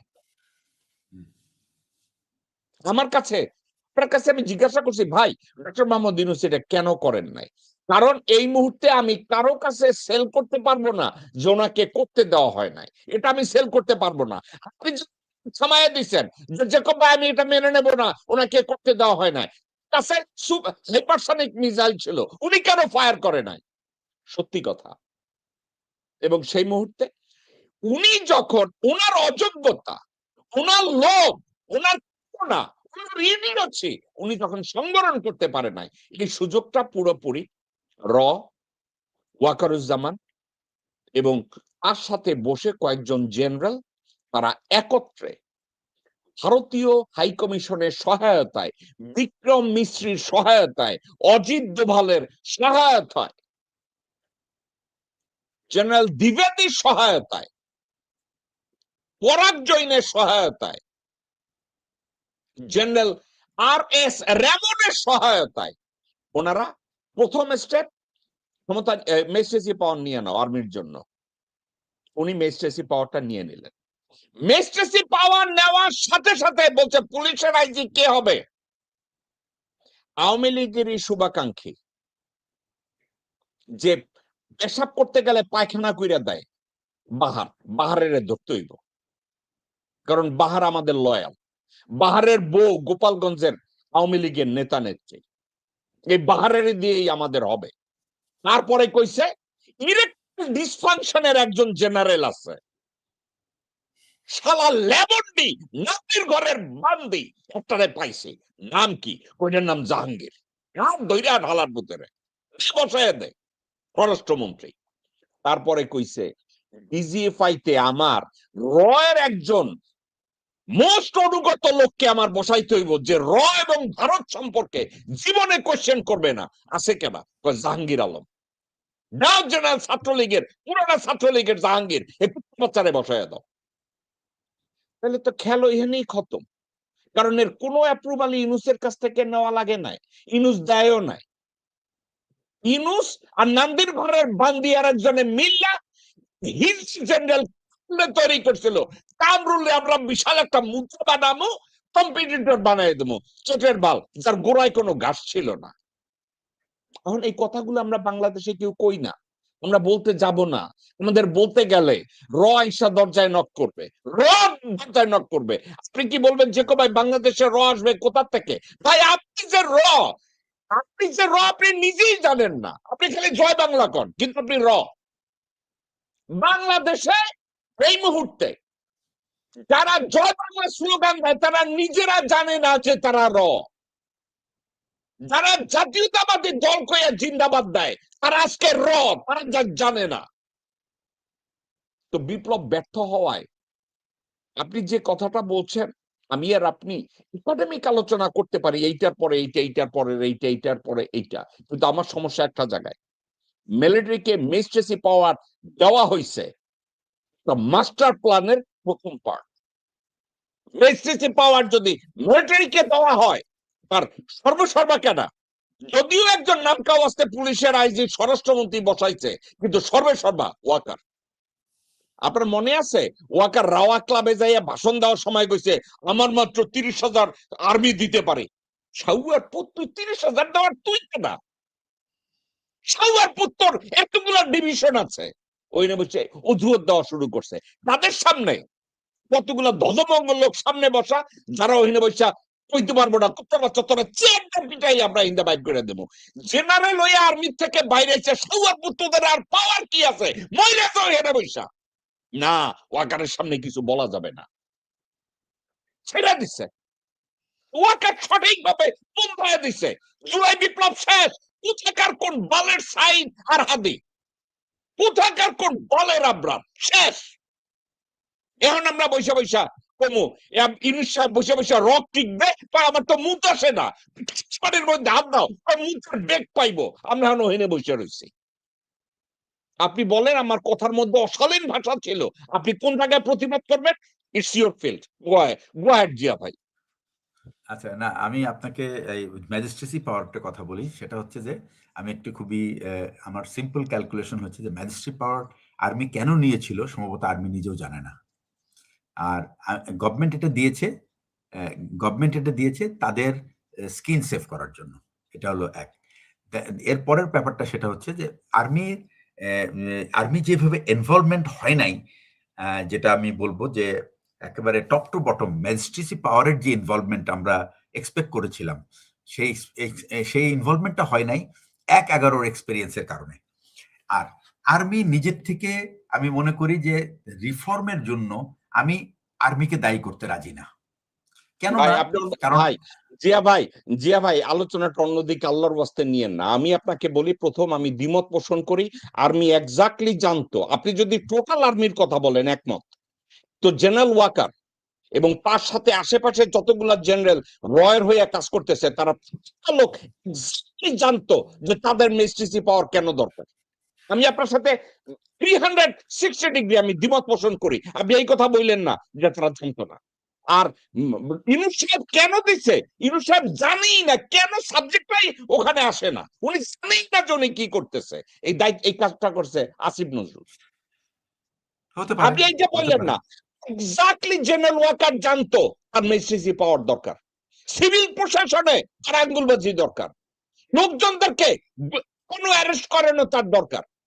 ভাই আপনি, আপনাকে আমি কি বলবো, আপনাকে আমি একটা ভিডিও দেখাই, এই ড্রামাগুলা ওয়াকার করছে, আপনি শুনলে আকাশ থেকে পড়বেন। 1 মিনিট একটা ভিডিও আপনাকে আমি দেখাবো।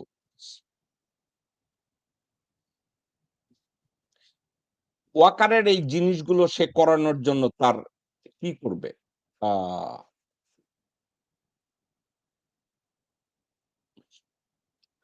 আহা, এই মুহূর্তে এখন এটা ১ সেকেন্ড ভাই। আপনি মেসেজে পাওয়ার যদি না থাকে, ওয়াকার তার পেশি শক্তি সে দেখাতে পারবে না বাইরে। এবং ওয়াকার জানতো যে এই পেশি শক্তিটা যদি প্রদর্শন সে না করে, ইউনূস সাহেব ভয় পাবেন না। ইউনূস সাহেবকে ভয় পাওয়ানোর জন্য, ইন্টিমিডেট করার জন্য সে এই ট্যাকটিক্স এ তার যাওয়াটা ছিল অত্যন্ত জরুরি। ইউনূস সাহেব যখন দেখছে যে এই ট্যাকটিক গুলো তার পাশে, এবং আরেকটা কথা আপনারা কি জানতেন? ইউনূস সাহেবের ঘরের দরজায় বসায় রাখছে লামিয়া মোর্শেদ নামে আওয়ামী লীগের এবং রয়ের এক বেটা, তার বউ, এবং ওই লামিয়া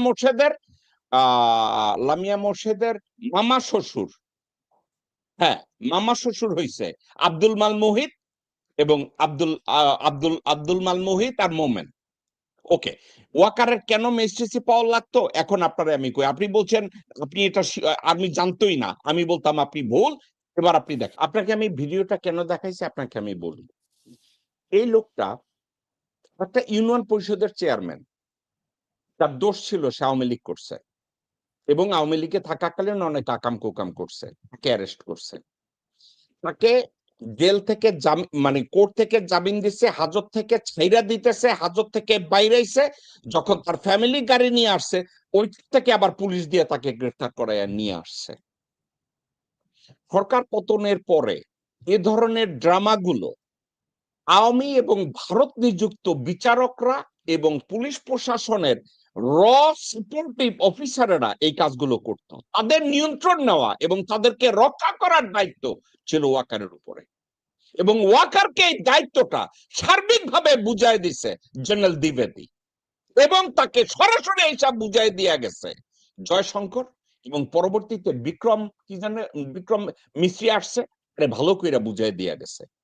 তারা ওয়েল ক্যালকুলেটেড প্ল্যানে তারা বলছে আমাদের ম্যাজিস্ট্রেসি পাওয়ার দরকার, ম্যাজিস্ট্রেসি পাওয়ার হইলে আমরা জনগণকে নিয়ন্ত্রণ করতে পারবো। একটা কথা মনে রাখেন ভাই, আর্মিরা যাইয়া লোকজনের উপরে পিড়াইছে এটার দরকার নাই, ভিজিবিলিটি, তারা দাঁড়ানো ছিল আর্মির হেলমেট পরে কোন জায়গায়, জনগণের মধ্যে আতঙ্ক তৈরি হয়ে গেছে।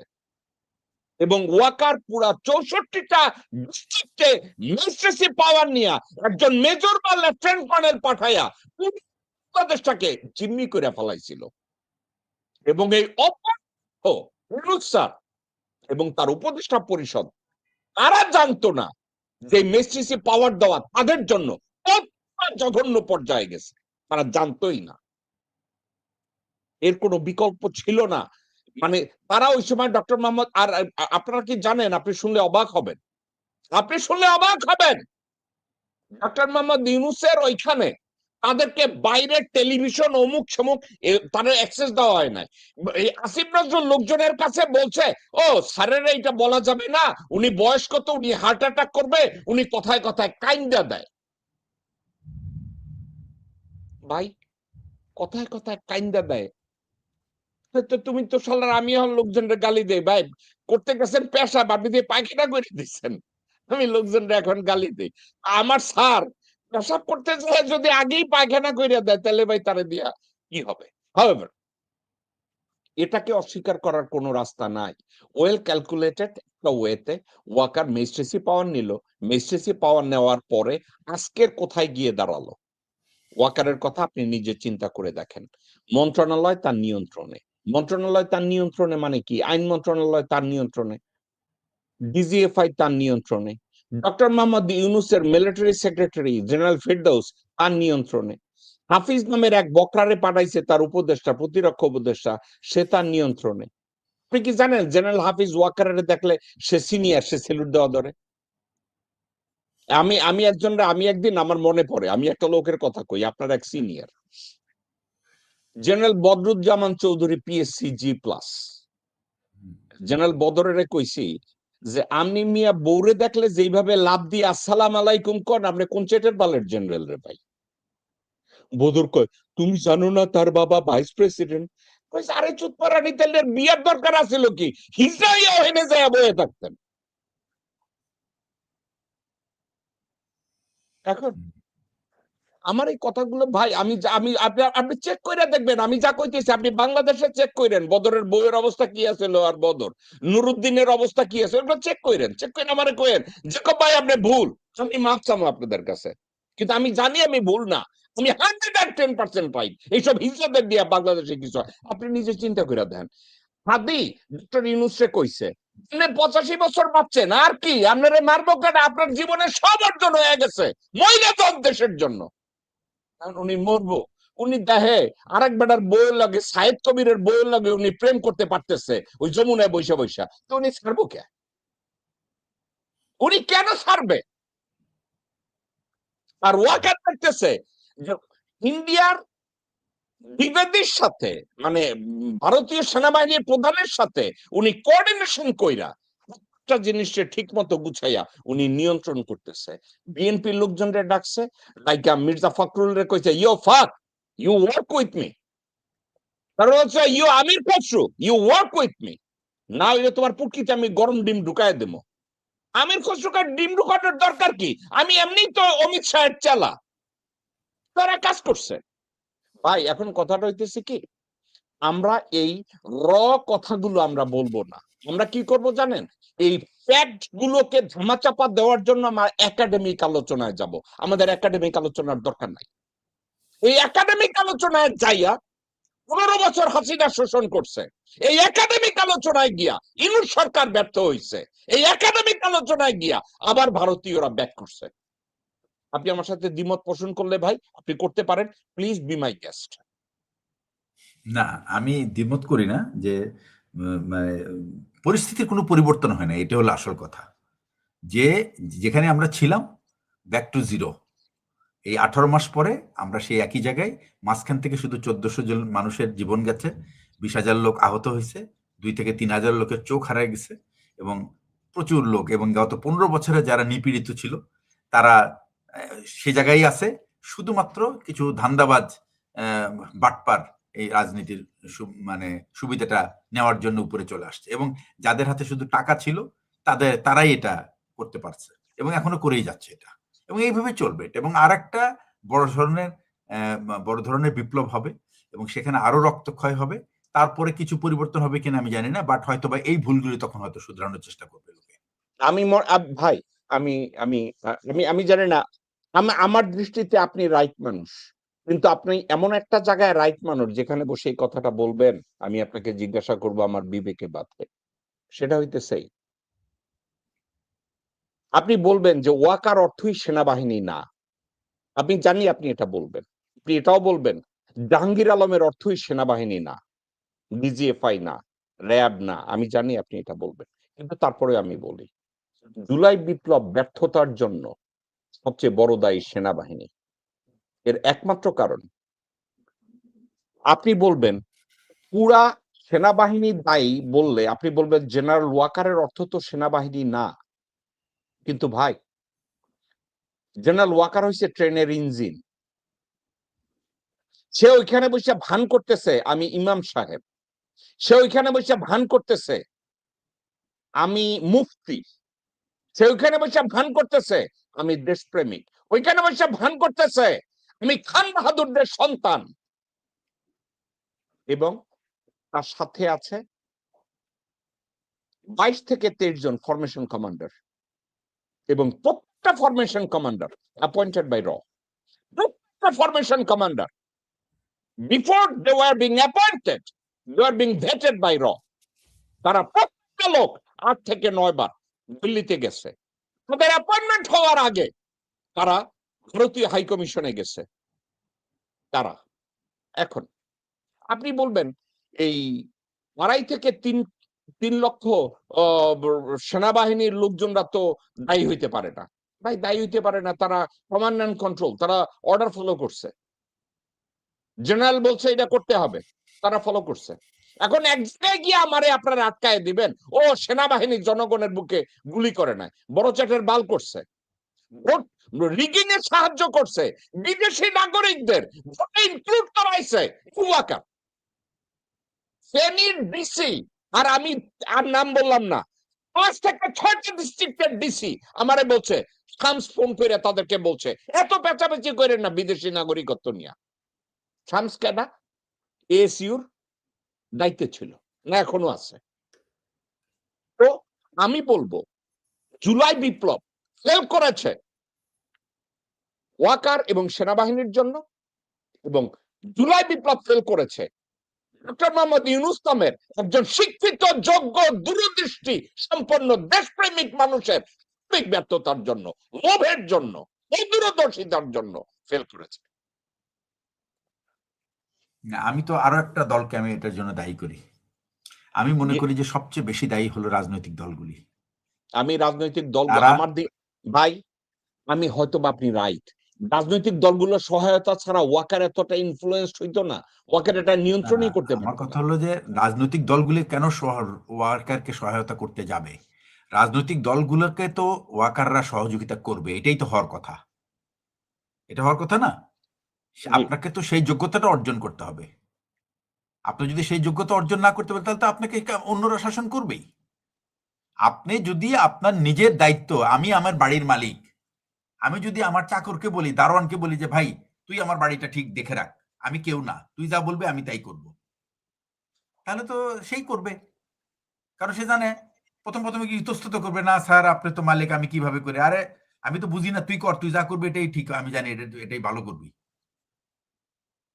আর একটা জিনিস হলো যে তারা নিজেরা কেন আমাদের আমাদের সমস্যাটা কই, আমরা ব্যর্থ কেন বলছি জুলাই? কারণ আমরা যে সরকারি কাঠামোটা দেখতে চেয়েছিলাম, যে পরিবর্তনটা দেখতে চেয়েছিলাম, সেই পরিবর্তনটা আমরা দেখছি না। এটাই তো আমাদের কথা, তাই না? তো এই পরিবর্তনের জন্য দায়িত্ব কার ছিল? রাজনৈতিক দলগুলি যদি তারা যদি জেনে থাকে যে তারা তো জানে যে কোন কোন বিষয়ের কারণে তাদেরকে এরকম পদদলিত করা হয়েছে গত 16 বছর, এবং তারা কি করছে, তারা আবার শুধু এই ক্ষমতাটি চাচ্ছে যেন তারা আর একজনকে পদদলিত করতে পারে। এই জন্যই রাজনৈতিক দলগুলি কাউকে সাহায্য করে নাই। যদি রাজনৈতিক দলগুলো যদি অ্যাডামেন্ট থাকতো যে আমরা এই পরিবর্তনটা করতে চাই, আমাদের এই পরিবর্তন দরকার, help us or you quit, ওই তখন যে পরিস্থিতি ছিল সেই পরিস্থিতিতে কিন্তু প্রত্যেকটা রাজনৈতিক দলের তাদের কিন্তু শক্তি ছিল সবচেয়ে বেশি, এবং সেই তারা প্রফেসর ইউনূসকে যা বলতো সেটাই তারা করতে বাধ্য হতো, এবং অন্য যত ল এনফোর্সিং এজেন্সি ছিল কেউ তাদের কথার উপরে কথা বলতো না। ভাই আপনাকে আমি এমনি জিজ্ঞাসা করি, আপনি যখন বলছেন রাজনৈতিক দলগুলো, বিএনপিতে যেসব লোকগুলো ওয়াকারের সাথে দেখা করতে যাইতো তাদের একটা লোকও প্যাট্রিয়ট, আপনি কি বুকে হাত দিয়ে বলতে পারবেন তাদের অবস্থার দৃষ্টিতে আপনি কি মনে না করেন? না মিল্টন শোনেন, ভাই আমি আপনাকে ভাই বলি বিএনপি, ভাই না না ভাই না ভাই আমাকে বলতে দেন জি জি বিএনপির লোক কেন দেখা করতে যাবে, এটা হলো আমার প্রথম প্রশ্ন। বিঙ্গো বিএনপিকে কি লোককে কি ডাকছে ওয়াকার? ডাকছে কারণ ওয়াকারকে ডেকেছে তাকে? যদি ডেকে থাকে না তাহলে না তারা ওয়াকার কেন বলতে ডেকেছে পারলো ভাই, না? ভাই ডেকেছে, না ওয়াকার যদি ডেকেছে। যদি ডেকেও থাকে তা কেন বলতে পারলো না যে তোমাদের সাথে আমাদের এখন কোনো বিষয় নেই, আমাদের কাজ আমাদের অন্য অন্য রাজনৈতিক দলের সাথে বসে ঠিক করে তারপর আমরা ঠিক করবো তোমার সাথে আমরা বসবো কিনা। ভাই কেন এই কথা বলার সাহস নেই? না না ভাই, আমি আপনাকে আমি একটা কথা বলি, কেন আমি বিএনপির লোকজনদের নাম বলছি, জিয়া ভাই আপনাকে আগে একটু বুঝতে হবে, বিএনপির যেই কয়জন নেতা যারা ডিসিশন মেকার তারেক সাহেবের অনুপস্থিতিতে এরা সবাই ছিল আওয়ামী সাপোর্টার, আওয়ামী গভর্নমেন্টের সাপোর্টার, ভারতের সাপোর্টার।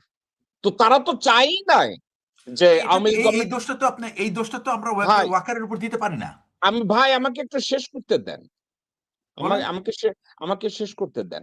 আমি এই দোষটা ওয়াকারের উপরে দিতে পারি নাই। আমি একটা কথা তো, আমি একজনের মানে ঝি মাইরা বউরে শিখানোর আর শাশুড়িরে মাইরা আরেকজনের শিখানোর দরকার নাই, কিন্তু আমি না একটা তার কথা আগে বলি। আরেকটা কথা আছে হ্যাঁ, এই ইভেন ইভেন এই তখন যে রাজনৈতিক পরিস্থিতি ছিল, ওই পরিস্থিতি ফখরুলেরও কন্ট্রোলে ছিল না। ভাই এই আমি এই রাজনৈতিক পরিস্থিতি ছিল ছাত্রদের কন্ট্রোলে।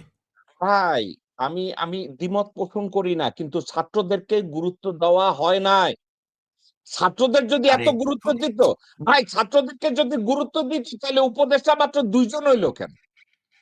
না আমার কথা হলো ছাত্রদেরকে গুরুত্ব না দেওয়া হলে, ছাত্ররা তো ছিল প্রথম 6 মাস, তারা ছিল সব জায়গায়, সরকার যেখানে ব্যর্থ হতো আর্মি যাইতো না, ছাত্ররা যাইতো আগে, তারা ট্যাকেল করছে। আনসার বিদ্রোহ ট্যাকেল করছে কে? ছাত্ররা। পুলিশের যে আন্দোলন শুরু হয়েছিল সেটা ট্যাকেল করছে কে? ছাত্ররা করছে। তো ছাত্ররা যদি এত, তাহলে তারা তো সবকিছু কন্ট্রোল করতে পারতো তখন। আমি তার মানে কি যে আমি আমি যে কথাটা আপনাকে বলতে চাচ্ছি, বিডিআর বিদ্রোহ তৈরি করছে কে? সরি, আনসার ভিডিপি বিদ্রোহ তৈরি করছে কে? ওয়াকার নিজে তৈরি করাইছে। হিন্দু বিদ্রোহ তৈরি করাইছে কে? ওয়াকার নিজে না, করাইছে। এটা এটা এটা ভাই মিস্টার ভাই, ভাই এটা আমি এগ্রি করতে পারলাম না। ভাই আপনি আমার আনসারের সাথে বিদ্রোহ, আনসারের বিদ্রোহ এবং হিন্দুদের বিদ্রোহ, এটা এটা শোনেন, ভাই এইটা ভাই এটা এটা ইটস ইম্পসিবল। এটা I okay cannot accept it. Okay ঠিক আছে, ঠিক আছে, উই অ্যাগ্রি টু ডিসঅ্যাগ্রি। কিন্তু আপনাকে আমি যে কথা, আমি we agree to disagree, it's fine, আপনি আমার সাথে একমত হন নাই, কিন্তু আমি একটা কথা বলি যে হ্যাঁ, আমি আপনাকে একটা কথা বলতে পারি এখানে, ভাই শোনেন না আমি না, আপনাকে বলি। আপনি আমাকে দ্বিমত করছেন, আমি আপনাকে একটা রেসপন্স করবো, এরপরে আপনি আমাকে রেসপন্স করবেন। বলেন। ডক্টর মোহাম্মদ ইউনূস ক্ষমতা নেওয়ার পরে ওনার কোমর ভাঙ্গা, ওই যে কয় না, বিয়ে করলে প্রথম রাত্রেই বিড়াল মারতে হয়, ডক্টর মোহাম্মদ ইউনূস ক্ষমতায় নেওয়ার পরেই ডক্টর মোহাম্মদ ইউনূসকে বোঝানো জরুরি ছিল যে আপনি আন্তর্জাতিক অঙ্গনে যত বড় কাহুনা হন, আপনি বাংলাদেশের নিয়ন্ত্রণে না, আমরা বাংলাদেশের নিয়ন্ত্রণে। যার জন্য গার্মেন্টস বিদ্রোহ হয়েছে, বিডিআই আনসার ভিডিপি বিদ্রোহ হয়েছে, তারপরে সচিবালয় বিদ্রোহ হয়েছে, তারপরে হিন্দু বিদ্রোহ হয়েছে, সব আনসার ভিডিপি বিদ্রোহ হয়েছে, সব জায়গায় বিদ্রোহ হয়েছে ডক্টর মোহাম্মদ ইউনূসকে আর মেরুদণ্ড ভাঙ্গা দেওয়ার জন্য। আপনি এগুলো নিয়ন্ত্রণ করতে পারবেন না। এগুলো কেন করছে? এগুলো করার ফলশ্রুতিতে ইউনূসকে বোঝানো হয়েছে আপনি আমারে ম্যাজিস্ট্রেসি পাওয়ার দেন, আমি সব নিয়ন্ত্রণ করব। ভাই হ্যাঁ, এটা আমি এটা একটা এটা কথা একটা বলি, প্রেক্ষাপট হতে পারে। এটা এগ্রি, না আই কোনো ডোন্ট ডিসএগ্রি। প্রেক্ষাপট না, আমি না, আমি ভাই এটাতে আপনার কাছে এটাতে আমি দ্বিমত করছি না। আমি আপনাকে বলি, এটাতে আমি দ্বিমত করছি না যে পরিস্থিতিটা তৈরি করা হয়েছে এই আপনার ইয়ে দেওয়ার জন্য, আপনার হলো ম্যাজিস্ট্রেসি তৈরিটা পাওয়ার করছে দেওয়ার কে? জন্য। ভাই কিন্তু তৈরিটা কিন্তু করছে কে? শোনেন আমি আপনাকে তৈরিটা বলি, করছে কে? যে ভাই মিটন ভাই, তৈরিটা করছে কে? যে ভাই পরিস্থিতিটা তৈরি করছে কে? পরিস্থিতি তৈরি করেছে যারা সরকারের প্রশাসনের ভিতরে ছিল, ওই ভারতীয় দালাল, তারা তৈরি করছে এটা। ওকে, এই আপনি কি মনে করেন 17 বছরে, আমি 17 বছরে আওয়ামী লীগ চলে গেছে কি সব ভারতীয় এজেন্ট সব নিয়ে চলে গেছে? তা কিন্তু যায় নাই। না প্রত্যেকটা না আমি আপনাকে বলি, স্বরাষ্ট্র মন্ত্রণালয়ে আমি যখন একদিন গেলাম, প্রথম দিকে আগস্টের, সম্ভবত এটা আগস্ট সেপ্টেম্বর অক্টোবরের দিকে, সেপ্টেম্বরের দিকে আমি যখন গেলাম, তখন আমাকে একজন হচ্ছে জয়েন্ট সেক্রেটারি না, মানে সে হলো ডেপুটি সেক্রেটারি, উনি বলতেছেন যে স্যার, পিয়ন থেকে শুরু করে নিয়ে সচিব পর্যন্ত এভরিবডি ইজ রজ এজেন্ট।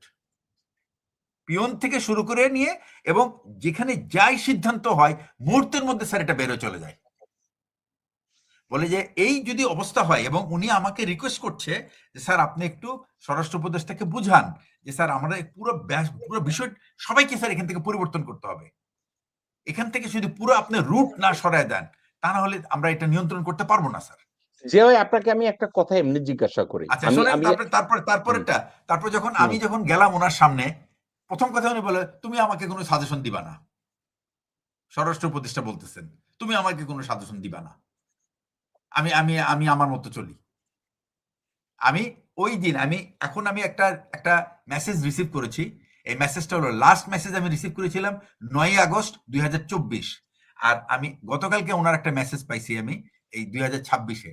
তার মানে বুঝছেন তো যে উনি যখন এই কথাটা বলছে যে তুমি আমাকে কোনো সাজেশন দিতে আসবে না, বিকজ আমার একটা ব্যক্তিগত, ওনার সঙ্গে একটা ব্যক্তিগত চাকরির অভিজ্ঞতা ছিল। আমি 6 মাস আমি ওনার সাথে চাকরি করেছি, 6 মাসের উপরে, 7 মাসের মতো। এবং আমি খুব কাছে থেকে ওনাকে আমি দেখছি। উনি খুব সিম্পল একটা মানুষ, স্ট্রেট কাট, মানে সৎ, এগুলি নিয়ে কোনো সন্দেহ নাই। কিন্তু এই যে কঠিন ডিসিশন নেওয়ার যে যে ফ্যাকাল্টিটা আর কি, আমি যেটা ফ্যাকাল্টি যেটা বলছিলাম, ব্রেইন আর কি, ঠিক আছে না, এইখানে আমার কাছে I have goat lot of question. এবং এই জিনিসটা, এই যে স্বরাষ্ট্র মন্ত্রণালয়ের একজন উপদেষ্টা হিসাবে তার যে ইফেক্টিভনেসটা কোথায়, প্রথম কথা হলো আমি একটা চেয়ারে বসার আগে তো আমি বের করবো তো যে আমার সামনে কি সমস্যা, এই সমস্যাগুলির কারণ কি কি, এবং এটার ওষুধ কি, এই তিনটা জিনিস কিন্তু বের করার ব্যাপার, সিম্পল ব্যাপার। তো আমি যদি তার জায়গায় হইতাম, আমি প্রথম কাজ করতাম কি, আমি স্বরাষ্ট্র মন্ত্রণালয়ের, আমার যে মন্ত্রণালয় যেখানে মেকানিজম ডিসিশন হয়, আমি বলবো সবার লিস্ট দাও এবং তাদের বাড়ি কোথায় এবং রাজনৈতিক অ্যাফিলিয়েশন কি বা ছাত্রকালের অভিজ্ঞতা, এই ডাটা পাওয়া একদিনের ব্যাপার, 2 দিনের ব্যাপার স্বরাষ্ট্র মন্ত্রণালয়ে। আমি একটা পিয়ন থেকে শুরু করে ওই পর্যন্ত, এবং কবে কে এখানে পোস্টিং আসছে, রিক্রুটমেন্ট কার তদবিরে আসছে, এটা কিন্তু বের করা সম্ভব। যে ভাই আচ্ছা, করলেই আমি কিন্তু শুনুন, আমি বলি এই করলেই হতে কি, আমি একটা ছাকনি দিয়ে যে লোকগুলি আমার কাছে সন্দেহজনক আমি সেদেরকে সরাই ফেলতে পারতাম। তখন আমি একটা ক্যাটাগরি করতে পারতাম যে যার উপরে একেবারে রিলাই করা যায় না, যার উপরে কিছুটা রিলাই করা যায়, যে হার্মলেস, সে তাকে মানানো যাবে ইত্যাদি ক্যাটাগরি করে আমি সবচেয়ে ডেঞ্জারাস যেগুলো এগুলোকে সরাই ফেলতাম। আর বাকিগুলিকে আমি বলতাম যে দেখো, তুমি এই আইন কানুনের মধ্যে কাজ করবা, তোমাকে যদি আমি ডানে বামে দেখি, you will lose your job, simple. এরপরে কি করবেন আপনি? আপনি কি সরকারের কাছে বলতে পারেন না, প্রশাসনের কাছে, যে আমার এই জায়গায় লোক দরকার, আর না হলে তুমি যদি না দাও আমি নাম দিব, তুমি কি তাদেরকে আমাকে এনে দিবা এখানে। আচ্ছা, করার পরে কিন্তু আপনার ঘর ঠিক করলেন যখন, তখন কিন্তু আপনি চলে যান, আপনি আপনার বাহিনীর দিকে নজর দেন, আপনার বাহিনীর হিসাব করেন, তারা হিসাব করছে। এই যে পুলিশ, যদি, যে পুলিশটা এরকম টর্চারের অংশ, এটা যদি আইডেন্টিফাই করা যেত যে কাদের কারণে এগুলি হয়েছে, তাহলে কিন্তু এদেরকে সরিয়ে এই জায়গায় রিপ্লেসমেন্ট আপনি আনান। এটা তো ভাই স্টেট রিকোয়ারমেন্ট। আপনি 18টা মাস পার করলেন, আপনি কোনো রিক্রুটমেন্ট করলেন না কেন? আপনাকে নাকি বলছে যে এখানে রাজনৈতিক দলগুলি নাকি বলছে আপনি কোনো রিক্রুটমেন্ট করবেন না। কেন করবেন না? বিকজ ওখানে তো অনেক বাণিজ্য। ভাই ভাই আপনাকে আমি ঠান্ডা মাথায় বলি, ওনাকে কোনো রাজনৈতিক দল বলে নাই। আপনি ওনার পরিচিত, ওনাকে বলবেন যে জেকব মিল্টন কইছে যে আপনি পেশাব করতে গেলে পায়খানা করে দেন, আপনি একটা কুত্তার বাচ্চা বললেন, আমি বলছি। আচ্ছা, এখন বলি, ওটা আমার বলার দরকার নেই, ওটা উনি শুনে নিবে, শুনে নিবে ওনার মতো। এইসব কুত্তার বাচ্চারা আমার কথাবার্তা শুনে শুনে আমি জানি না, পরে আবার আমার কাছে কমপ্লেন করে আপনি আমার এইভাবে গালি দিচ্ছেন। ভিতরে গালি দিব না, আমি কি করব? আপনারা আমি ঠান্ডা একটা কথা বলি, আপনি আমারে, ভাই আপনারা তো লেখাপড়া জানা মানুষ, আমি একজন মূর্খ মানুষ, যার জন্য আপনারা শিক্ষিতের মতো কথা কন আর আমি মূর্খের মতো কথা কই।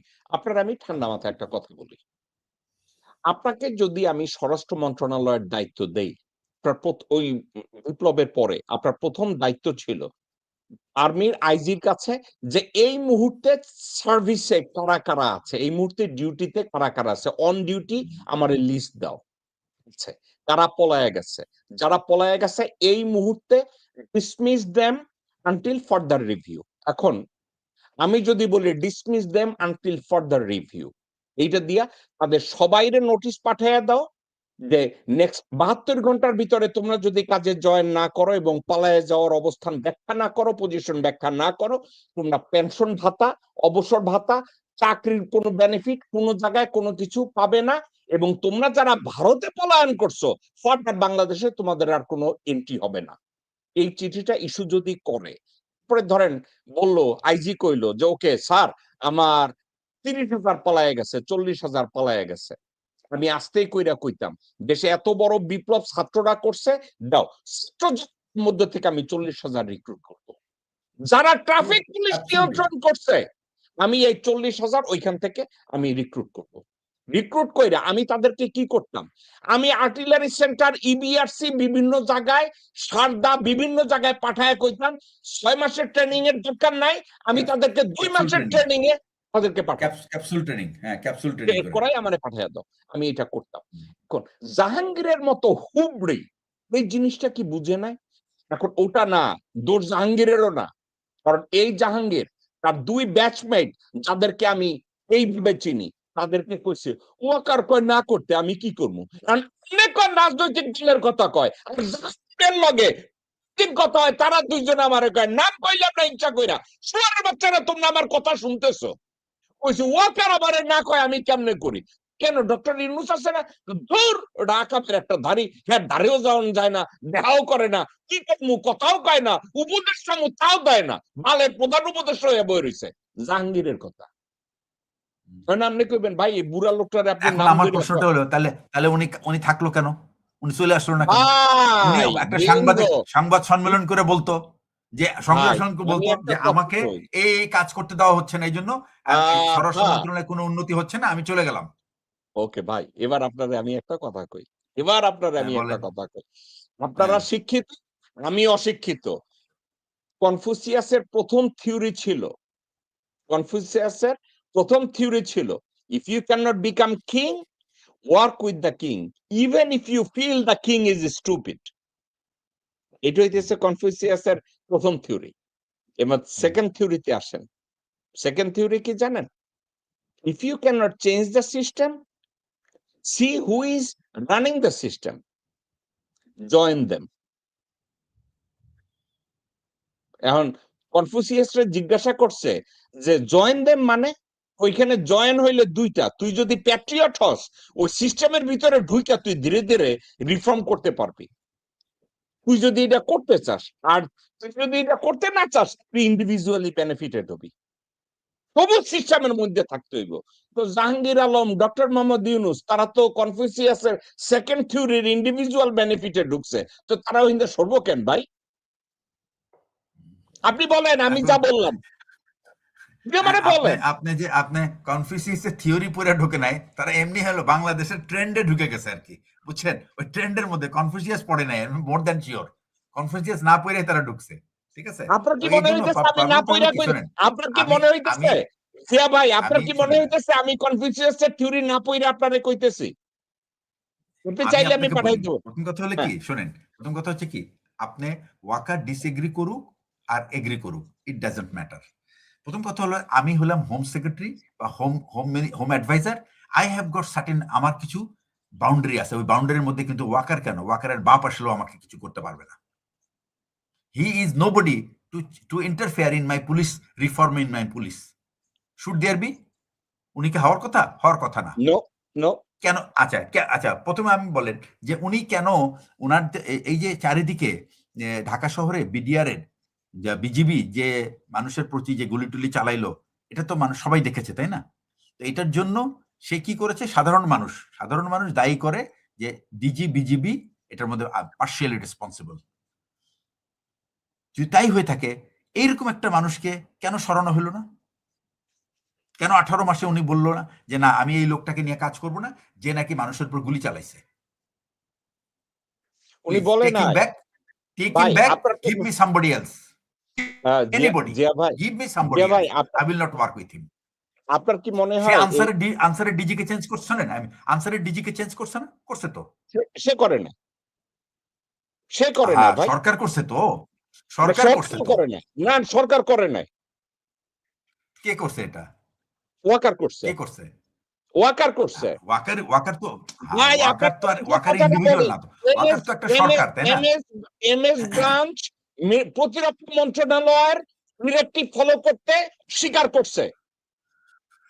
আচ্ছা শুনেন, আমি আপনাকে বলি, এটা যে আপনি বলেন, শোনেন আমি বলি আপনার, যদি স্বরাষ্ট্র উপদেষ্টা চায় যে আমি এই মানুষটাকে নিয়ে আমি কাজ করতে রাজি না, I need a change, Waker is bound to make that change. না ভাই, আমি আপনার সাথে চাইতে হবে রে ভাই। না না, আই এগ্রি টু ডিসএগ্রি। আপনি দ্বিমত হইতে পারেন, বাট আর্মিতে সিস্টেম এটাই। ভাই না ভাই, আপনি ভুল গভর্নমেন্টটাকে। ভাই আপনি ভুল, শুনেন, আপনি ভুল এই জন্য জাহাঙ্গীর আলমকে স্বরাষ্ট্র উপদেষ্টা বানানো হয়েছে that he is waiving all of his right to impose his own opinion but follow the order from army headquarters. তো তারপরে সেই কথা বলার সুযোগ কই? Asif Nazrul, he waived all of his right to give his opinion. ভাই আপনি নিয়োগের সময় আপনার নিয়োগকর্তা যদি বলে, ফর এক্সাম্পল আপনার আমি বলি, আপনি মিলিটারি একাডেমিতে মনোজ পান্ডেকে আনলেন, মনোজ পান্ডেকে আইনা বাংলাদেশ পতাকার সাথে ভারতীয় একটা পতাকা দিয়ে ওত করাইলেন।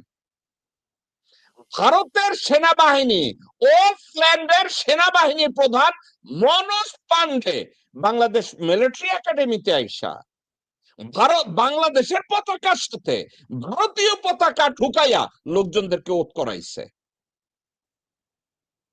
ভাই ওই সময় অফিসাররা কেন কয় নাই যে আমি বাংলাদেশ সেনাবাহিনীর কমিশন পাওয়া অফিসার হমো, আমি এই খানকির পোলার কাছে আমি ওত নেব না? কেন কয় নাই? ভাই বাংলাদেশে তো সেনাবাহিনীর তো এই সিস্টেম নাই। ভাই সেনাবাহিনীর এই সিস্টেম আছে নাকি যে ভারতের সেনাবাহিনীর প্রধান আসবে পতাকা দিয়ে ওইখানে তারে দিয়ে এটা করাবে? আছে নাকি? রাইট, হ্যাঁ ঠিক। আমি এটা ঠিক আছে, কথা হলো যে এটা তো ক্যাডেটদের, হ্যাঁ আমি ভাই এটা তো আপনাকে ক্যাডেটদের দায়িত্ব ভাই না, এটা হলো যারা ভাই ডিসিশন না মেকার তাদের না দায়িত্ব যে এই না ওথটা নিতে হবে আমাদের আমাদের আমাদের ফ্ল্যাগকে।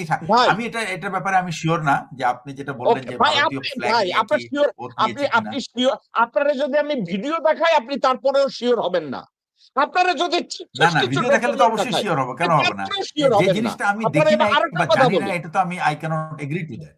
ওকে ভাই আমাকে বলেন আপনি বাংলাদেশ মিলিটারি একাডেমির কমান্ড্যান্ট কেন ওই দিন বললো না যে আমি বাংলাদেশ মিলিটারি একাডেমির কমান্ড্যান্ট আমি এই বদনাম ঘাড়ে নেব না স্যার এমএস ব্রাঞ্চে অথবা আর্মি চিফে কেন বলে না স্যার আমার এখানে পোস্টিং করায় দেন আমি এইখানে ভারতীয় জেনারেল দিয়া আমি পাস আউট প্যারেড করাবো না কেন বলে নাই না, গুড্ডা এই নাই এই ট্র্যাডিশনটা একটা চালু করছে, এটা আমি বলি আপনাকে, এটা একটা গুড্ডা নাই ট্র্যাডিশন না তারা চালু করেছিল ভাই ভাই হাসিনা গুড্ডা সরকারের নাই সময়। আরে ভাই, গুড্ডা এটা তো নাই না চালু হয়েছে তো হাসিনা সরকারের সময় যে চেঞ্জগুলি, এটা তো এই সরকারের সময়, ওই যে ইন্টারিমের সময় হয় নাই তো। এটা ইন্টারিমের সময় এই ধরনের ঘটনা ভাই ঘটে নাই। ভাই আমার কথা আমি কথা যেটা আপনি বলছেন না যে জাহাঙ্গীর আলমকে ওইখানে বসানো হয়েছে ওয়াকারের চাকর হিসাবে সে ওয়াকারের মনিবরে কেমনে কোশ্চেন করবে যে আমি এইটা করব না আমি অমুকের সাথে কাজ করব না ওয়াকার ধমক দিয়া তাহলে তাহলে তাহলে যদি এটা তো না, ব্যাপারটা ভাই হলো কি যে জাহাঙ্গীরকে বসানো, জাহাঙ্গীর যদি জানে, জাহাঙ্গীর আলম সাহেব যদি জানে যে উনাকে সাবসার্ভিয়েন্ট হিসেবে কাজ করতে হবে, তাহলে উনার উচিত ছিল এটা ডিসএগ্রি করা।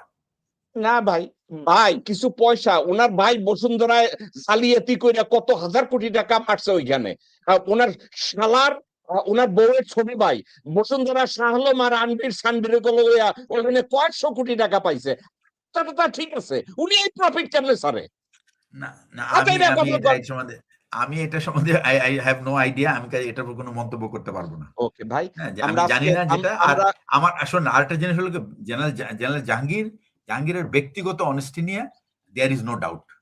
এটা ওকে নিয়ে কোনো সন্দেহ ভাই নাই। আমি উনাকে আপনার দুই কলিগ সম্পর্কে যেটা বলছে তাদের সাথে আপনি 360 ডিগ্রি আপনি অপোজ করতেছেন মানে জাহাঙ্গীর ব্যক্তিগত ভাবে তার অনেস্টি নিয়ে ভাই আমি একটা কথা কই কয় কি আহ ঘুষ দেওয়ার কথা একজনার তো কইতেছে আপনি যা দেবেন তাড়াতাড়ি দেন মাগরিবের নামাজ পড়তে যাইতে হইব তো জাহাঙ্গীর হইছে ওই ধার্মিক আজাইরা কথা আর এই তার সততার ব্যাখ্যা করার অর্থ কি জানেন জাহাঙ্গীরের যদি আমি সৎ কই শেষ বিচারের দিন আমিও জাহান্নামে যাওয়ার একটা রাস্তা তৈরি হইলো কারণ একটা ভুয়া লোক রে আমি সার্টিফাই করলাম আমি এই কর্ম হ্যাঁ, করবো না সে ভাই তার performance not up to the mark, এটা আমি একসেপ্ট করি।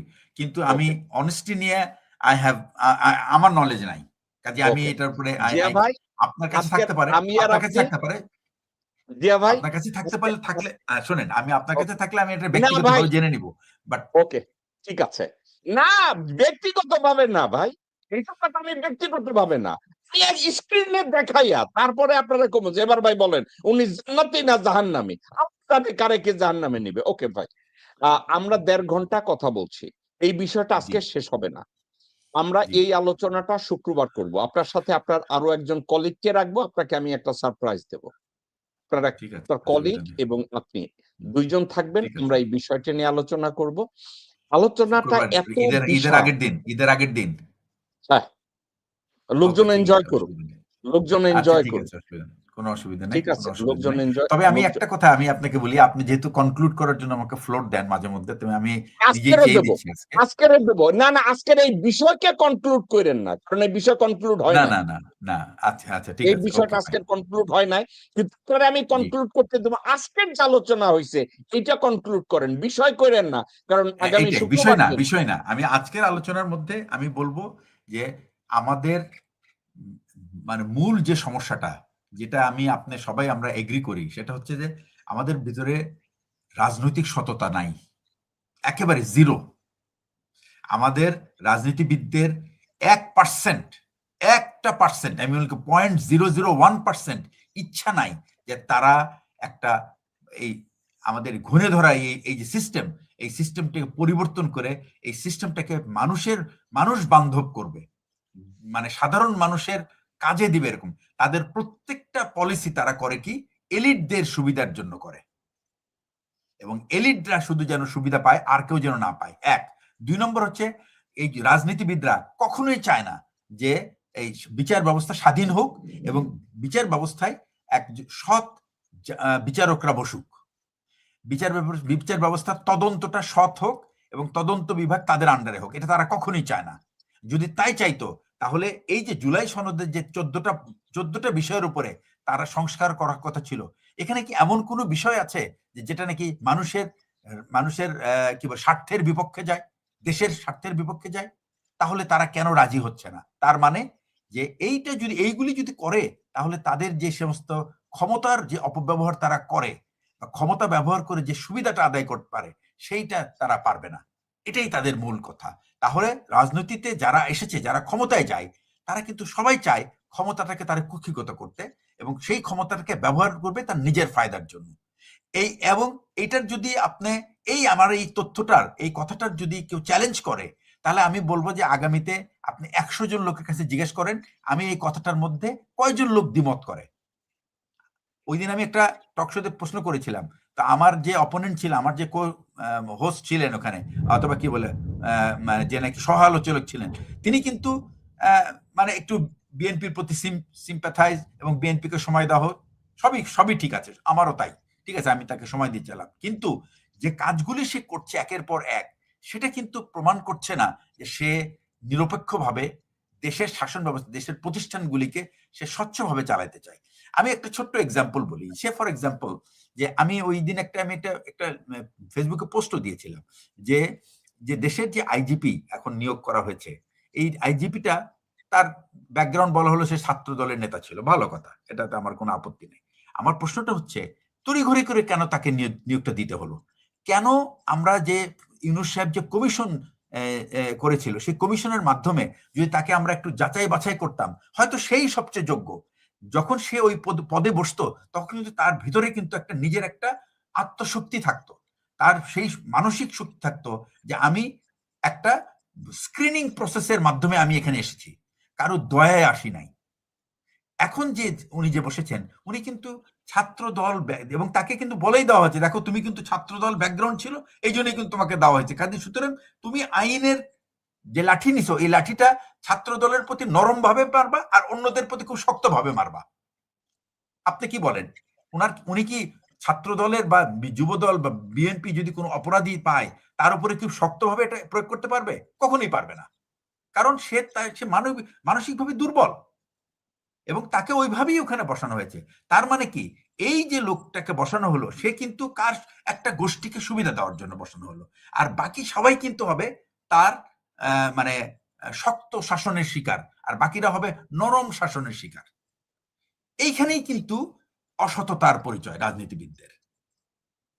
এই অসততা যতদিন পর্যন্ত দূর না হবে, ততদিন পর্যন্ত রাজনীতি কখনোই, আমরা এই আলোচনা করতেই থাকবো, কিন্তু এটা আমাদের কোনো ফায়দা হবে না। এটার জন্য কি দরকার জানেন? এটার জন্য খুব দরকার কি, সেটা হলো একটা যে রাজনৈতিক নেতা এই সিদ্ধান্তটা নিবে, তার দরকার কি, তার মানসিক শক্তি, তার অত্যন্ত মানে সংকল্পবদ্ধ হইতে হবে তাকে। তার ডিটারমিনেশনটা হবে এমন যেন যে তার এই ডিটারমিনেশনের কাছে বাকি সবকিছু পরাজিত হয়। কেউ তাকে বুঝাতে পারবে না যে আপনি এই কাজটা করলে পার্টির জন্য অসুবিধা হবে। সে বলবে যে এই কাজটার ফলে আমি পার্টি এবং দেশের কাছে আরো বেশি আমরা গ্রহণযোগ্য হব। এই পাওয়াটা ওই পার্টি দুর্বলতায় থাকবে, তার মানে তাহলে পার্টিকে ঠিক করো, পার্টির যারা দুষ্ট লোক আছে তাদেরকে ঠিক করো, তাহলে তো আর পার্টি দুর্বলতায় থাকবে না। সুতরাং এই যে এটাই হলো রাজনৈতিক সদিচ্ছা, এটাকে বলে রাজনৈতিক সদিচ্ছা। এবং কি করবে, এই রাজনৈতিক সদিচ্ছা যদি না থাকে তাহলে দেশ কখনো ঠিক জায়গায় যাবে না। তো যে নাকি দেশের সবচেয়ে মানে চিফ এক্সিকিউটিভ হয়, তার যদি ওই রাজনৈতিক সদিচ্ছা থাকে যে আমি একটা মানদণ্ড তৈরি করব দেশের জন্য, আইনের মানদণ্ড তৈরি করব, যে মানদণ্ডে আমাকে যেভাবে বিচার করা হবে মিল্টন ভাইকেও একই ধারায় বিচার করা হবে। মিল্টন খুব কড়া কড়া কথা বলে এই আইন তার উপরে কঠিনভাবে প্রয়োগ হবে, আমার উপরে খুব সহজভাবে, এই যে দ্বিচারিতা, এটা হবে না। এই যে দুই স্ট্যান্ডার্ড, দুই ধরনের মাপ, এটা হবে না। এবং এইটার জন্য কি করে, আমাদের যত সিভিল সোসাইটি আছে তারা কিন্তু শক্তভাবে এই সরকারকে কিন্তু ধরছে না, অর্থাৎ তারা তাদেরকে ফাঁক গলে বেরিয়ে যেতে দিচ্ছে, কারণ এখান থেকে তারাও কিছু ফায়দা নেবে। এই সাংবাদিক গোষ্ঠী বলেন, ওই প্রফেসররা বলেন, ওই আপনি পেশাজীবীরা বলেন, আইনজীবী বলেন, বিচারক বলেন, সবাই তারা কিন্তু শক্তভাবে সরকারকে বলছে না তোমরা কিন্তু এই কাজটা ঠিক করছো না। আর যারা প্রশাসন, যে ব্যুরোক্রেটরা, তারা কিন্তু তাদের মন্ত্রীদেরকে বলার কথা যে আপনারা যে এই কাজটা করছেন এটা কিন্তু আইনের চোখে ভালো হচ্ছে না, মানুষের কাছে কিন্তু এটার জন্য আমরা সমালোচিত হব। সুতরাং আপনি চেষ্টা করেন আমরা যেন সবচেয়ে কম সমালোচিত হই। সুতরাং সবাই কি করছি, আমরা এই রাজনৈতিক শক্তিকে আমরা আমরা অ্যালাউ করছি বা তাকে সুযোগ করে দিচ্ছি তাকে স্বৈরাচার হয়ে স্বৈরাচার পরিণত করতে। এটাই হলো আমাদের ওই যারা নাকি ইন্টেলেকচুয়াল তাদের অসততা, আর এটা হলো এই যিনি এই কাজটা করছেন তার হলো রাজনৈতিক অসততা। এইটার কারণেই কিন্তু এই আপনি কোনোদিনও আমাদের আমাদের যত ভোট হবে এই ভোটের ভোট যে একটা ইনস্টিটিউশন, এই ইনস্টিটিউশনের উপরে কিন্তু মানুষের কোনো আস্থা নাই। এবারের নির্বাচনের পরে আরো আস্থা হারায় গেছে। এতদিন ছিল না, ভোট চুরি হইতো, কেউ যাইতো না, একটা একটা হাবিজাবি আপনি রেজাল্ট দিতেন। এবারে একটা সুযোগ ছিল, মানুষ সবাই ভোট দিয়েছে, কিন্তু ভোট দেওয়ার পরে তারা দেখে যে তাদের ভোটের রেজাল্ট তারা অন্যরকম দেখছে। এবং এই অন্যরকম কেন হয়েছে? কারণ আমাদের ভিতরে যে পদ্ধতি, এই পদ্ধতিটা ঘুণে ধরা, এবং এই পদ্ধতিটা এই জন্যই করা হয়েছে যেন যদি জনগণের রায় প্রতিফলিত হয় তাহলে তাদের সেই ইচ্ছাটা পূরণ হবে না, তাদের পুরনো বন্দোবস্ত শেষ হয়ে যাবে, সেখান থেকে তারা সুবিধা আদায় করতে পারবে না। হতে পারে, আবার উল্টাও হতে পারে, কিন্তু তারা এই রিস্ক নিতে চায় নাই। কারণ তারা দেখেছে যে এর আগের যে শাসক ছিল তারা তো আমাদেরকে এইভাবেই চালিয়েছে, আমাদের ওখানে সুযোগ আছে ফায়দা নেওয়ার, তাহলে আমরা কেন একজন। এই জন্য একটা মিলিটারিতে একটা কথা আছে, সেটা হচ্ছে যে শত্রুকে তুমি চেনো তুমি তাকেই বেছে নাও যুদ্ধ করার জন্য, যাকে তুমি চেনো না তার কাছে যাও না, বিকজ তুমি জানো না যে সে কতটুকু ভায়োলেন্ট হইতে পারে, তোমার কাছে কত বিপজ্জনক হইতে পারে, অথবা সহজ হইতে পারে। কিন্তু যেহেতু এটা অজানা, আমি তার সাথে মোকাবেলা করতে চাই না, আমি একটা জানা শত্রুর সাথে মোকাবেলা করতে চাই। তো আমাদের প্রশাসন একটা জানা প্রশাসকের সাথে চলতে চায় যার ভিতরে অনেক দুর্বলতা আছে। অজানা একটা রাজনৈতিক দলকে তারা স্পেস দিতে চায় না। এটাই হলো মেইন কারণ আজকে আমাদের এই অবস্থা। ওকে, জিয়া ভাই, অনেক ধন্যবাদ। অনেক চমৎকার কথা বলেছেন। ইনশাল্লাহ আগামী শুক্রবার দিন আপনি এবং আপনার এক কলিগ এবং আমরা সেম বিষয়ের উপরই আমরা কথা বলবো। আপনাকে আহ অনেক ধন্যবাদ। আমি অনেক কৃতজ্ঞ এবং আমি আপনার কাছে মাপ চাচ্ছি। আপনার সামনে অনেকগুলো খারাপ শব্দ আমি ব্যবহার করেছি রোজার মাসে। অনেক সময় জিয়া ভাই আমি নিজেকে ইচ্ছা করেই আর নিয়ন্ত্রণ করি না। কেন নিয়ন্ত্রণ করি না? আমি জানি যে আমার দেশটা ক্যান্সারে মারা যাচ্ছে। কিন্তু এরপরেও আমরা ক্যান্সারটাকে কেউ রিকগনাইজ করব না, ডায়াগনোসিস করব না বা ট্রিটমেন্ট করব না। আমরা সবাই ধরে নেব এই ক্যান্সারটাই হইতেছে আমাদের মহৌষধ। এই ক্যান্সার ছাড়াই আমরা চলতে পারবো না। আমরা সবাই মেনে নিছি। সবাই যখন মেনে নিয়ে নরমাল জীবনযাপন করে, জিয়া ভাই আমি বলি না, I don't want to live like that. I don't. I refuse to compromise. That is my position. মরার আগের দিন পর্যন্ত even if I become the only one, I will stay same way. কারণ আমি একটা কালো রংকে আমি সাদা বলতে রাজি না। এবং আরো একটা কথা, পৃথিবীতে এমন কোন অর্থ, বস্তু, সম্পদ নাই যা আমার মতকে দ্বিমত করাবে দেশের প্রশ্নে। কারণ দেশের অস্তিত্বের প্রশ্নে, দেশের সার্বভৌমত্বের প্রশ্নে, দেশের স্বাধীনতার প্রশ্নে একজন মানুষ যদি লাস্ট রক্তবিন্দু নিয়ে দাঁড়ায়া বলে আয় কুত্তার বাচ্চা তোরে আমি জবাই করে দেব, I'll become that person. না পারি তো মারা যাবো, অসুবিধা কি? But I'll fight with all of my capacity, all of my ability. I'm gonna use every tactics I know. That's who I am. এখন সমস্যা একটা জায়গায়। অনেকে বলছে কার্নেগির মতো লোকজনরা তার জীবন সামনে বলে গেছে that probably you will become lonely. If you want to be reformer, you are not going to be popular. And don't expect popularity. আমার এটা নিয়ে কোনো মাথা ব্যথাও নাই জাহাঙ্গীর জিয়া ভাই। ইনশাল্লাহ শুক্রবার দিন আপনার সাথে দেখা হবে ভাই। আমার জন্য দোয়া করেন। আমরা ১-২ দিনের মধ্যে আমেরিকায় আমরা ঈদ উদযাপন করব। আমরা এখানে যতদূর শুনেছি যে শুক্রবারে ঈদ হবে। জি, আর আমরা তো শনিবারে করব ইনশাল্লাহ। ওকে, আপনারা শনিবার দিন করবেন? হ্যাঁ, সম্ভবত। ওকে, ওকে। কেন শনিবার করলে ৩১টা হয়ে যাবে না রোজা নাকি? না, আমরা তো শুরু করেছি একদিন পরে। ও আচ্ছা। আমাদের আচ্ছা, ৩০ তাহলে টা রোজা আপনারা হবে ২০ তারিখে এবং ২১ তারিখে হলো আমাদের ঈদ। এটাই হওয়ার ওকে, কথা। যারা ওকে, একদিন পরে শুরু করেছে। আপনারা তো একদিন আগে শুরু করেছেন রোজা। ওকে। আলহামদুলিল্লাহ। আল্লাহ অনেক জি, মেহেরবান যে এত এত মানে আজ পর্যন্ত আ রোজা রাখার তৌফিক দান করছে এবং আমি অত্যন্ত ভাগ্যবান যে আপনার মতো মানুষকে আজকের আলোচনায় আমরা একটা ইম্পোর্টেন্ট বিষয় নিয়ে কথা বলার সুযোগ পেয়েছি। ভালো জি, থাকেন ভাই। আমি আপনার জন্য জি, দোয়া থ্যাংক করি। ইউ। জি, আপনিও আমার জন্য দোয়া করেন। এবার আমি জি, কনক্লুড করব। ইউ আর মোর দ্যান জি, welcome to stay with me. জি। আ আচ্ছা দর্শক ঠিক আছে। শ্রোতা থ্যাংক এই ইউ। ছিল আমাদের শো। আ আমি ঠান্ডা মাথায় একটা কথা বলি। আমরা যদি কনক্লুড করি একাডেমিক হিসেবে আমি আলোচনা করতে পারি। এক্কেবারে টু টো একাডেমিক আলোচনা আমি করে গেলাম। কিন্তু তাতে বাস্তবতার লেশমাত্র থাকে না। অথবা বাস্তবতাটাকে অন্যভাবে ডাইভার্ট করা হয় একাডেমিক আলোচনায়। আপনাদেরকে আমি একটা উদাহরণ দিলে আপনারা বুঝবেন। একাডেমিক আলোচনা আর ফ্যাকচুয়াল আলোচনা কিন্তু একটু ডিফারেন্ট হয়। আমেরিকার প্রেসিডেন্ট উইলিয়াম জেফারসন ক্লিনটনকে আ প্রসিকিউটর জিজ্ঞাসা করল যে, "Mister President, did you have sex with Monica Lewinsky?" আপনারা কি জানেন? আ উইলিয়াম জেফারসন ক্লিনটন ইয়েস ও বলে নাই, নো ও বলে নাই। সে কি বলছে জানেন দর্শক শ্রোতা? সে বলছে এটা ডিপেন্ড করে সেক্সের সংজ্ঞাটা কি হবে। এর অর্থ এটাকে আমেরিকায় বইতে এখন তারা সাংবাদিকরা একটা কথা বলে, ক্লিনটনিয়ান অ্যান্সার।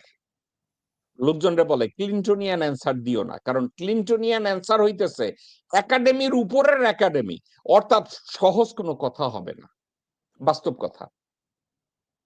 এক্কেবারে স্ট্রেইট কথা।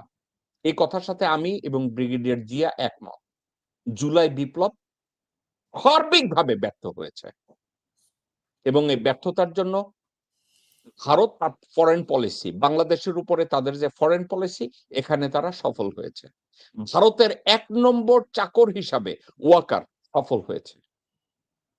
এবং বাংলাদেশের পক্ষে আমরা ম্যারাডোনা নামাইছিলাম ডক্টর মোহাম্মদ ইউনূসকে। উনি সর্বতোভাবে উনি ফেল করছে। এবং আপনারা যারা বিএনপি করেন, তারেক জিয়া জিন্দাবাদ দেন। আপনাদেরকে আমি বলি, আপনাদের এবং আওয়ামী খুনি, কিডন্যাপার, ধর্ষক তাদের মাঝে আর আপনার মধ্যে কোন তফাৎ নাই। টেকনিক্যাল আলোচনা আজকের আর করলাম না। আগামী শুক্রবার দিন আমি